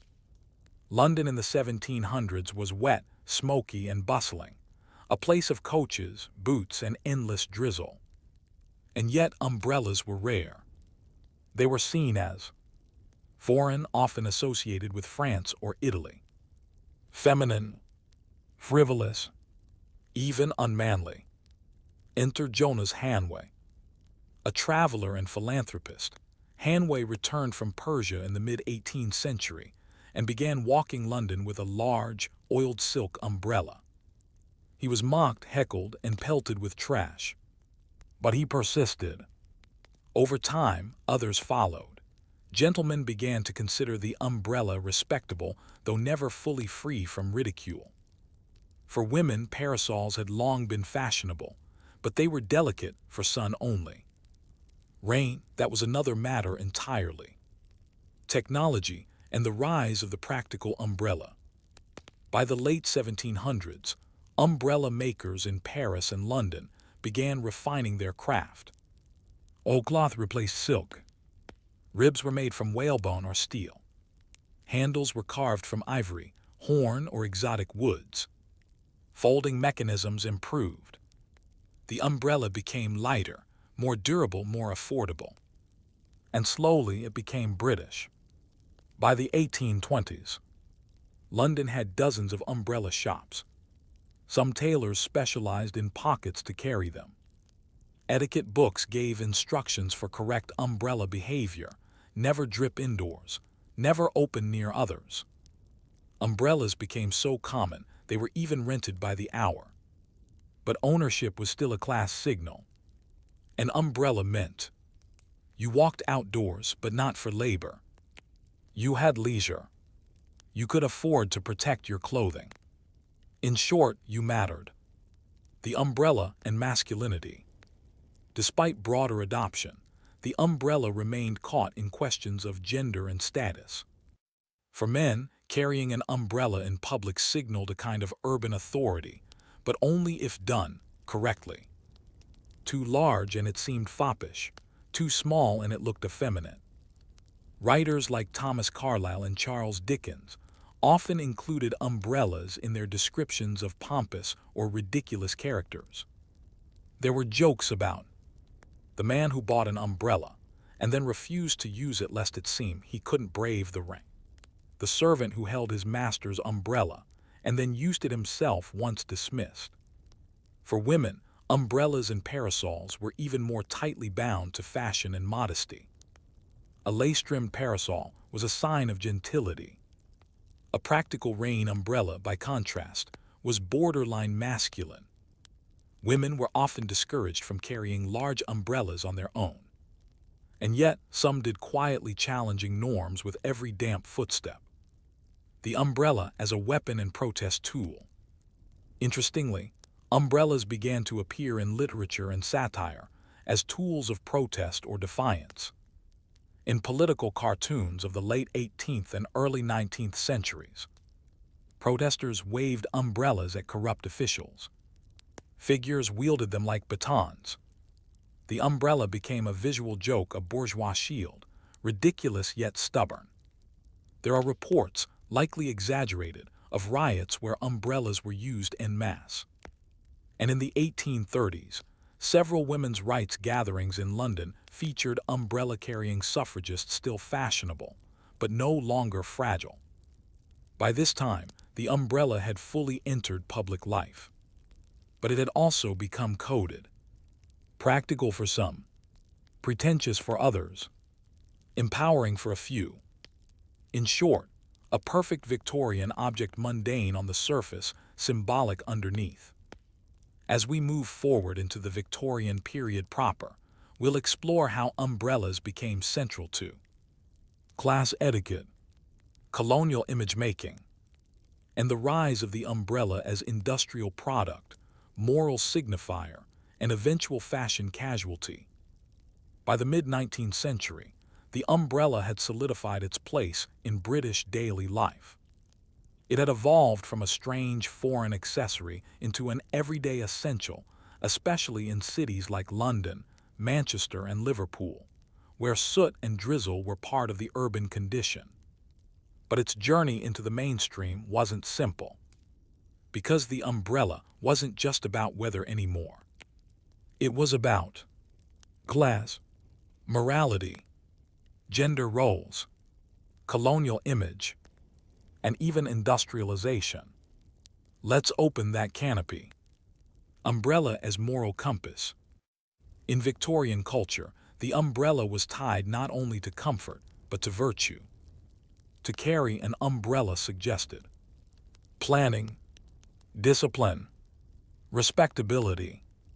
It signaled that you cared enough to protect yourself and, by extension, others from the chaos of the weather. Writers of the time often described the umbrella as a marker of civilized self-regulation. It was also one of the few possessions people carried openly in public, making it an extension of identity, like a hat or walking stick. A neat, well-kept umbrella reflected a neat, well-kept life. A torn, dripping one, potentially moral decay.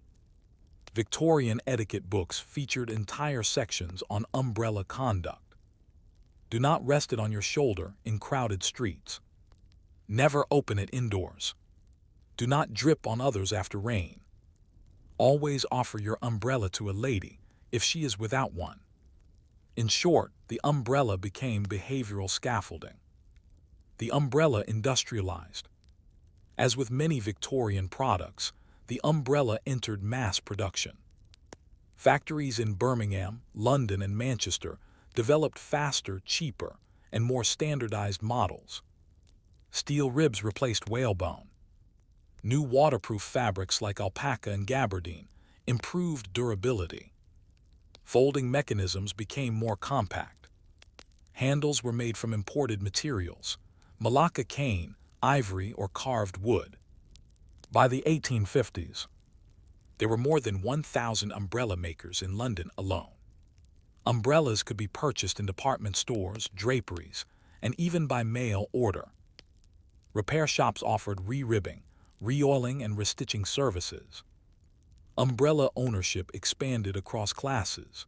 Even factory workers might have one, perhaps shared within a family or passed down. Still, differences remained. The upper classes owned several umbrellas for walking, travel, or fashion. The working poor might share one between households. The middle classes often treated the umbrella as a badge of progress. One advertisement in 1874 read, "A gentleman without his umbrella is but half dressed." Umbrellas and gender, modesty versus independence. For women, umbrellas and parasols straddled a cultural line. On one hand, they were symbols of modesty. Protecting the face from sun equals preserving pale skin equals sign of gentility. Shielding the body from rain equals maintaining decorum and cleanliness. But on the other hand, umbrellas also allowed women to walk alone in public, travel between home and work or market, assert space in crowded streets. Some women's umbrellas featured small secret compartments, hidden spikes for defense, detachable handles that doubled as walking sticks or batons. In a society that discouraged women from taking up space, the umbrella provided a small radius of autonomy. In 1865, a female columnist in the Ladies' Gazette wrote, "With an umbrella in hand, I feel I am no longer the hunted gazelle of the street." The umbrella in colonial imagery. As Britain expanded its empire, so too did its cultural symbols. And the umbrella, quaint, polite, oddly regal, appeared in photographs of British officers in India, standing stiffly beneath parasols held by local porters. Engravings of missionaries in Africa shielding themselves from sun or storm. Paintings of colonial governors arriving by boat, umbrella raised against the tropical glare. In some colonial contexts, the umbrella became a tool of power performance. Native kings in parts of Africa had long used parasols as royal symbols. British officials mimicked this unintentionally, reinforcing their role as overseers. Meanwhile, in the colonies themselves, umbrellas became desirable imports but also emblems of assimilation. To carry a British-style umbrella in Calcutta or Lagos in the 1880s was to signal education, cosmopolitanism, or aspiration to elite status. Yet in Britain, few gave thought to the umbrella's international resonance. To them it was now just British. Umbrella crime, satire, and silliness. Oddly enough, the umbrella had become so ubiquitous by the 1870s that it appeared in some strange places. In crime reports, umbrellas were common targets of theft, especially from church vestibules or cafes. In satire, cartoonists often exaggerated them as absurdly large, pompous, or wielded by self-important clerks. In advertisements, umbrella makers claimed their products could survive gale force winds or make a man of you. The very seriousness with which Victorians treated the umbrella made it ripe for ridicule. Still, it endured. By the 1880s, the umbrella was no longer unusual. It was essential. But soon that would start to change. Because fashion is fickle, and utility too can fall from favor. As modernism crept into the 20th century, a strange thing happened. The umbrella, so long a marker of respectability, began to feel outdated. By the end of the Victorian era, the umbrella was no longer a novelty. It had become standard and expected part of daily life. But what happens when something becomes so common that it loses its symbolic power? That was the fate awaiting the umbrella. As the 20th century dawned, new technologies, fashions, and attitudes would slowly close the canopy. From fashion to function. In the Edwardian period and the decades that followed, fashion underwent dramatic shifts. Women's skirts shortened. Men's outerwear became more practical. Cars replaced carriages, changing how people experienced weather. Waterproof coats like the trench coat rose in popularity. As mobility increased, the umbrella lost some of its earlier elegance. It was often folded, tucked away, or left behind. Compact designs appeared but were seen as merely practical, not stylish. Public spaces became more protected from rain train platforms, arcades, covered shopping districts. The umbrella was no longer an event. It was just an item. The umbrella and modernism. In the early 20th century, art, architecture, and culture embraced modernism, a break from ornate tradition in favor of simplicity, speed, and utility. The umbrella, with its frilly parasol past and Victorian stiffness, felt like a holdover. It persisted, but no longer led fashion. Worse still, it became associated with fuddy-duddies, bureaucrats, or absent-minded professors. Comic figures in literature and film like Mr. Banks in Mary Poppins, or the bumbling John Major-type civil servant often carried umbrellas not as props of power, but of mild ridicule. And yet the umbrella survived. Because rain never stopped. And some habits are simply too practical to abandon. Umbrellas in protest and pop culture. Though fading in fashion, umbrellas gain new life in other roles. 1. Protest iconography. In 2014, during the Hong Kong pro-democracy protests, umbrellas were used to shield against tear gas and pepper spray. The umbrella movement became a global symbol of nonviolent resistance, with yellow umbrellas adopted as a visual motif. 2. Secret agents and cinema. British spy characters like John Steed of the Avengers reclaimed the umbrella as a tool of elegance and espionage. His umbrella wasn't just for rain, it concealed a sword, a gun, even a shield. 3. Literature and mystery. In detective novels, umbrellas often hide secrets, sometimes quite literally. A dagger, a clue, a false identity.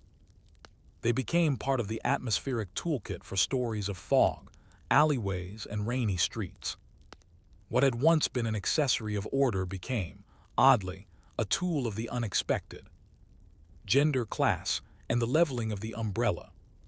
By the late 20th century, umbrellas had lost nearly all of their gendered and class-coded associations.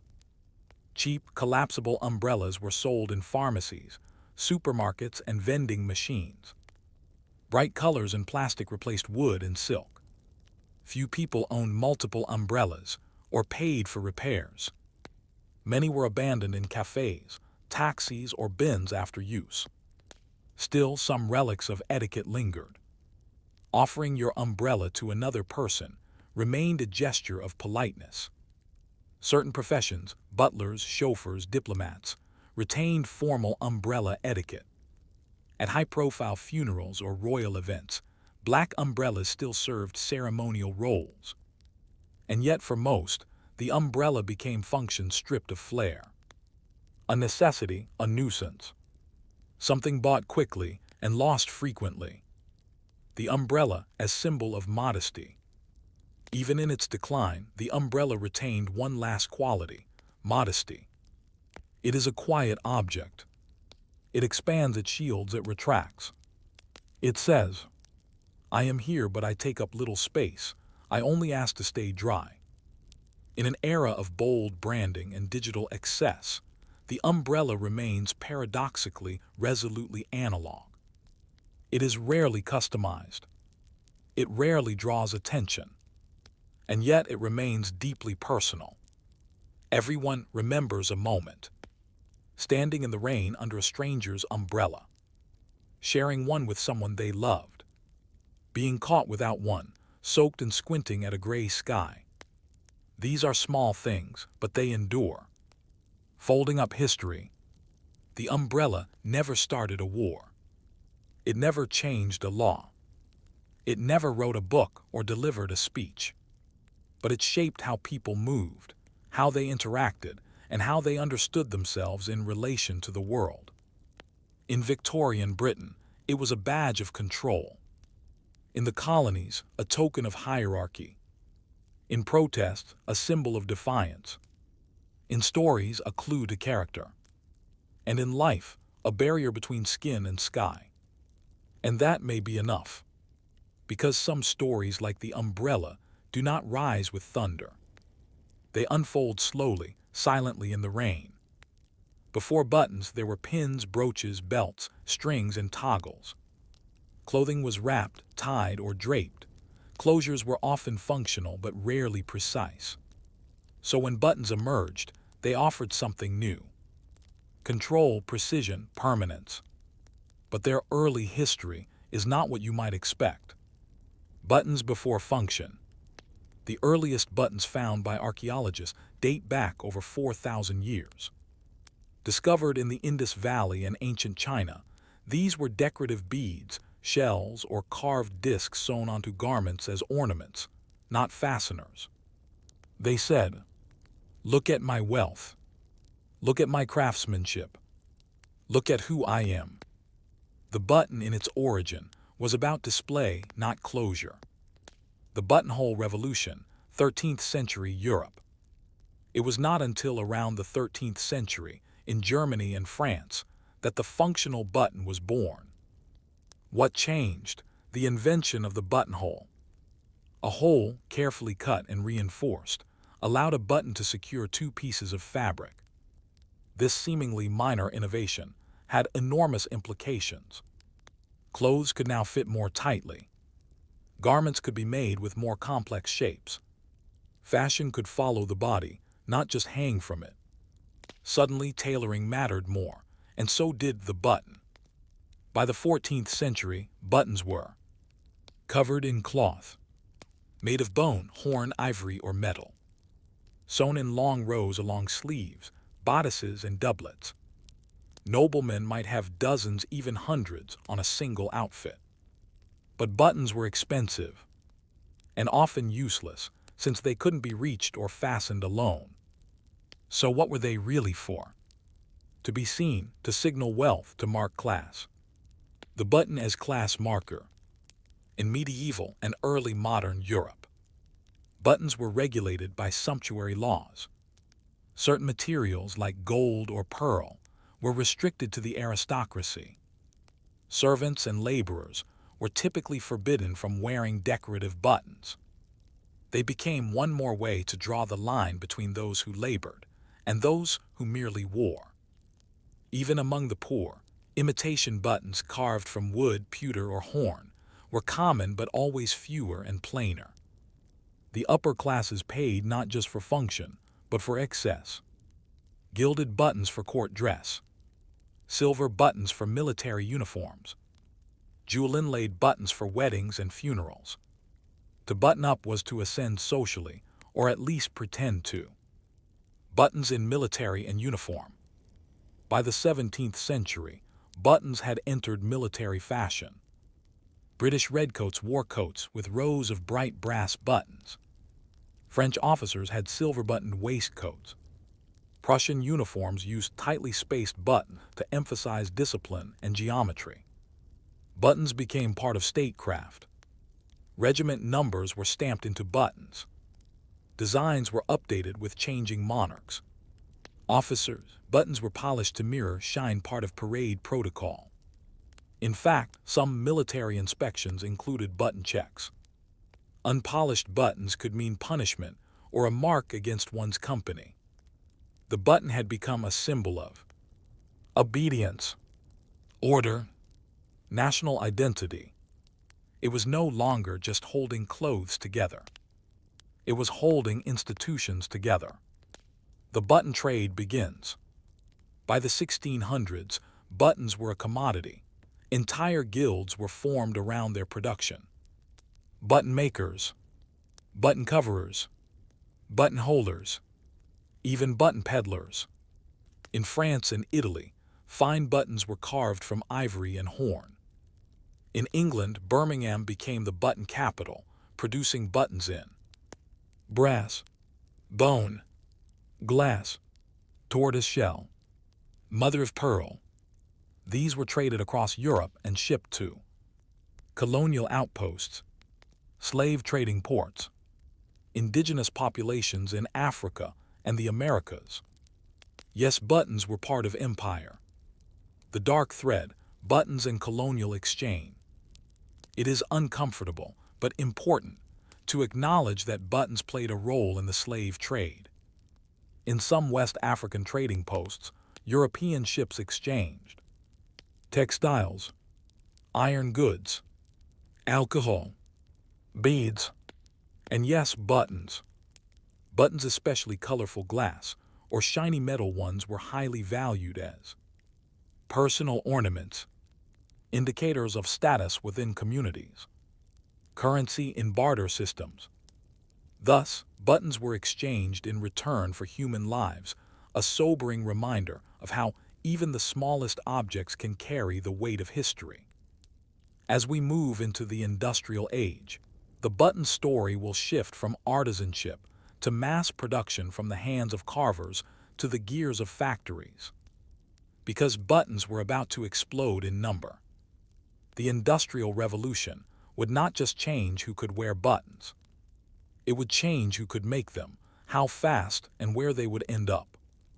To understand the 19th century is to understand mass production, not just of textiles or locomotives, but of everything that touched the human body.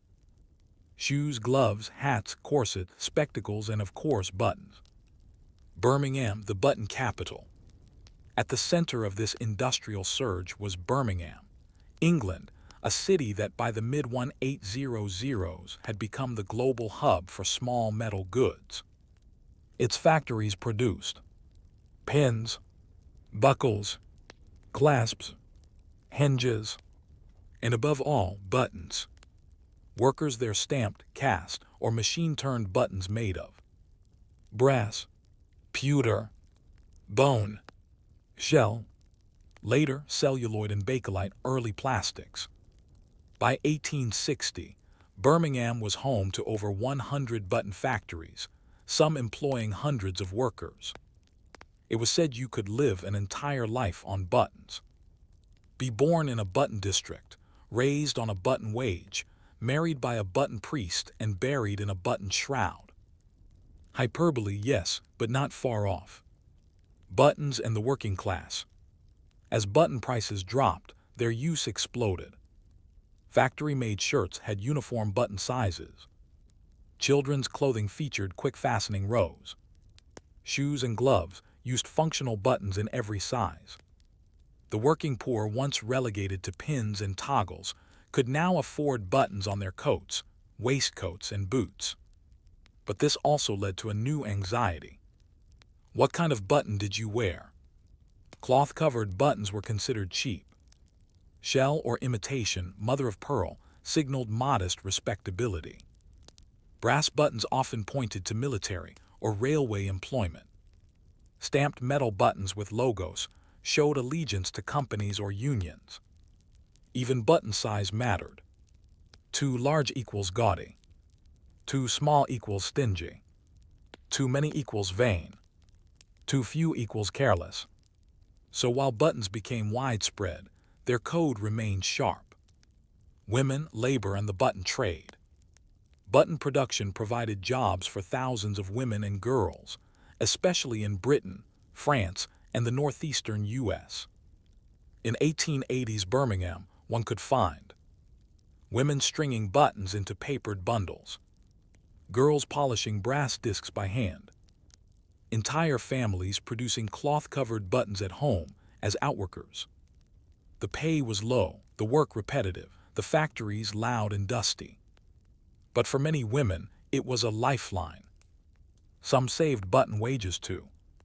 Buy sewing machines, open small shops, escape dependence on male family members. and yet laborers often couldn't afford the finest buttons they made. The gap between production and ownership remained stark. The button and the uniform. Buttons retained their powerful presence in military and institutional attire. Fire brigades, railways, police forces, and postal services all had distinctive buttons. Military uniform featured rows of regimental identifiers and royal crests. Naval dress jackets used shiny brass buttons that had to be meticulously polished before inspection. In wars, especially the Crimean War and the U.S. Civil War soldiers, bodies were sometimes identified by their buttons. Manufacturers stamped their names on the reverse side. Lost buttons became archaeological clues in battlefield digs. Even in death, a button could speak. The global spread of button factories.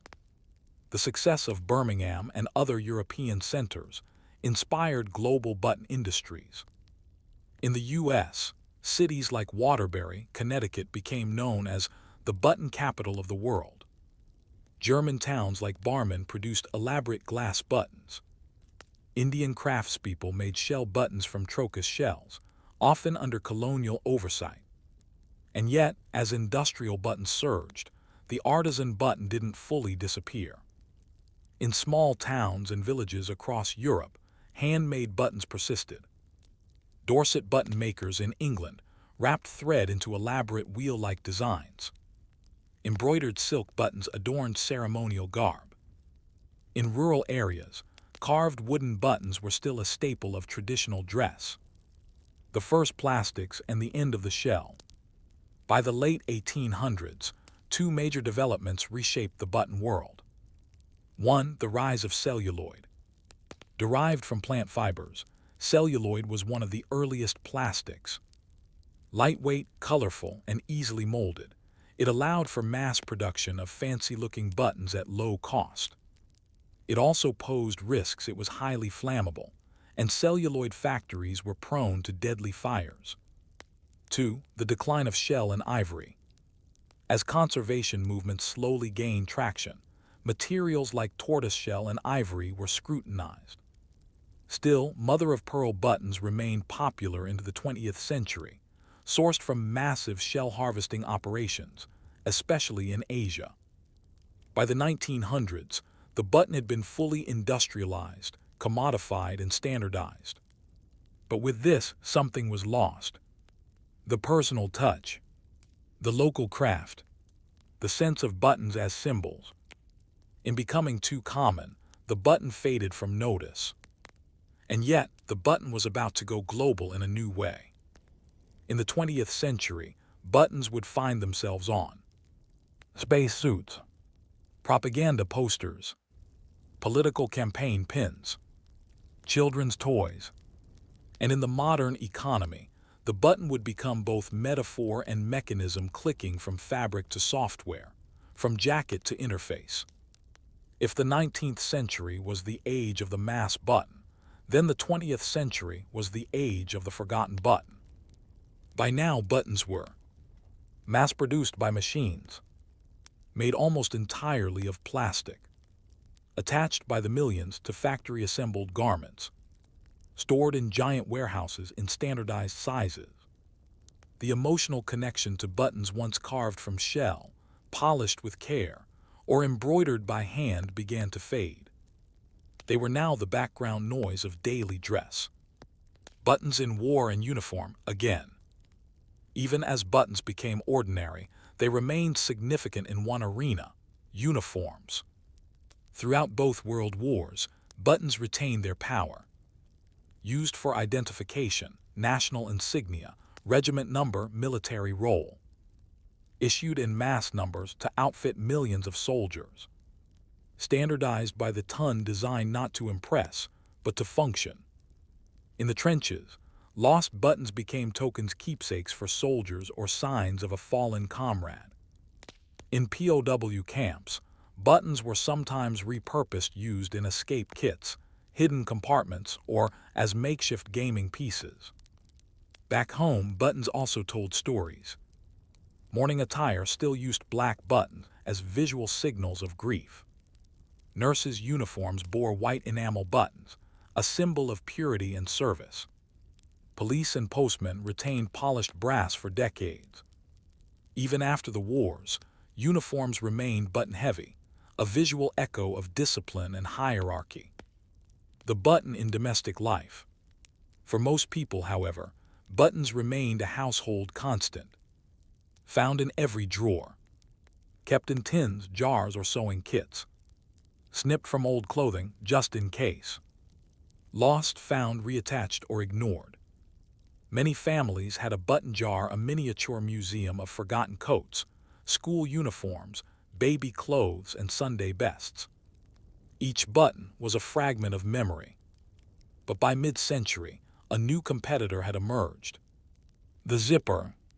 The zipper challenge. Though invented in the late 1800s, the zipper gained widespread popularity in the 1930s and 1950s. It was faster, smoother, cleaner in appearance, more modern. Zippers began replacing buttons on trousers, skirts, boots, jackets.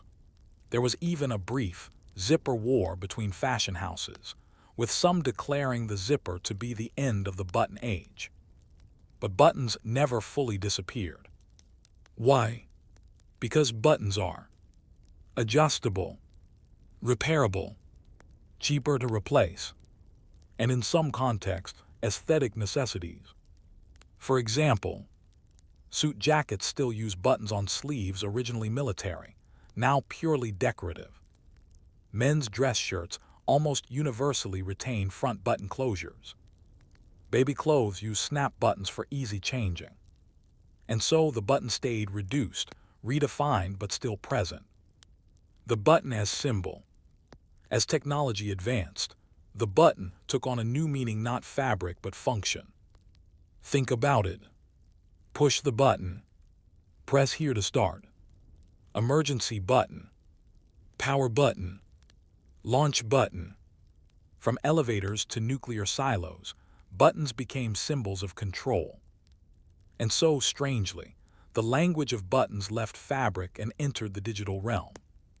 We still say, click the button, hit the button to submit, button up the meeting, push someone's buttons. The tactile, physical idea of pressing became a metaphor for decision, action, and irrevocability. You don't unzip a war, but you can press a button and change everything. Modern button culture. In recent decades, buttons have enjoyed small revivals. In slow fashion and craft culture, handmade or vintage buttons are prized. In campaigning, buttons badges really remain vital political tools. I like Ike. Yes, we can make America great again. In fashion, visible statement buttons re-emerge every few years as retro touches. In sustainability, replacing a lost button is now a proud act of garment repair. Meanwhile, digital design still uses the visual of the button in user interfaces. Every website you use today has buttons, none of them real, but all of them rooted in this centuries-old idea. Closing the loop. The button has never been heroic. It has never changed a nation, led a movement, or captured a city. But it has held things together. It has marked service and rank, grief and celebration, age and class, fashion and function, the line between the public and the private. In a world of seams and openings, it offered closure. And perhaps that's why it endured, because no matter how small, no matter how overlooked, the button reminded us that the smallest things can have the most enduring grip. A clasp, a connection, a thread between centuries.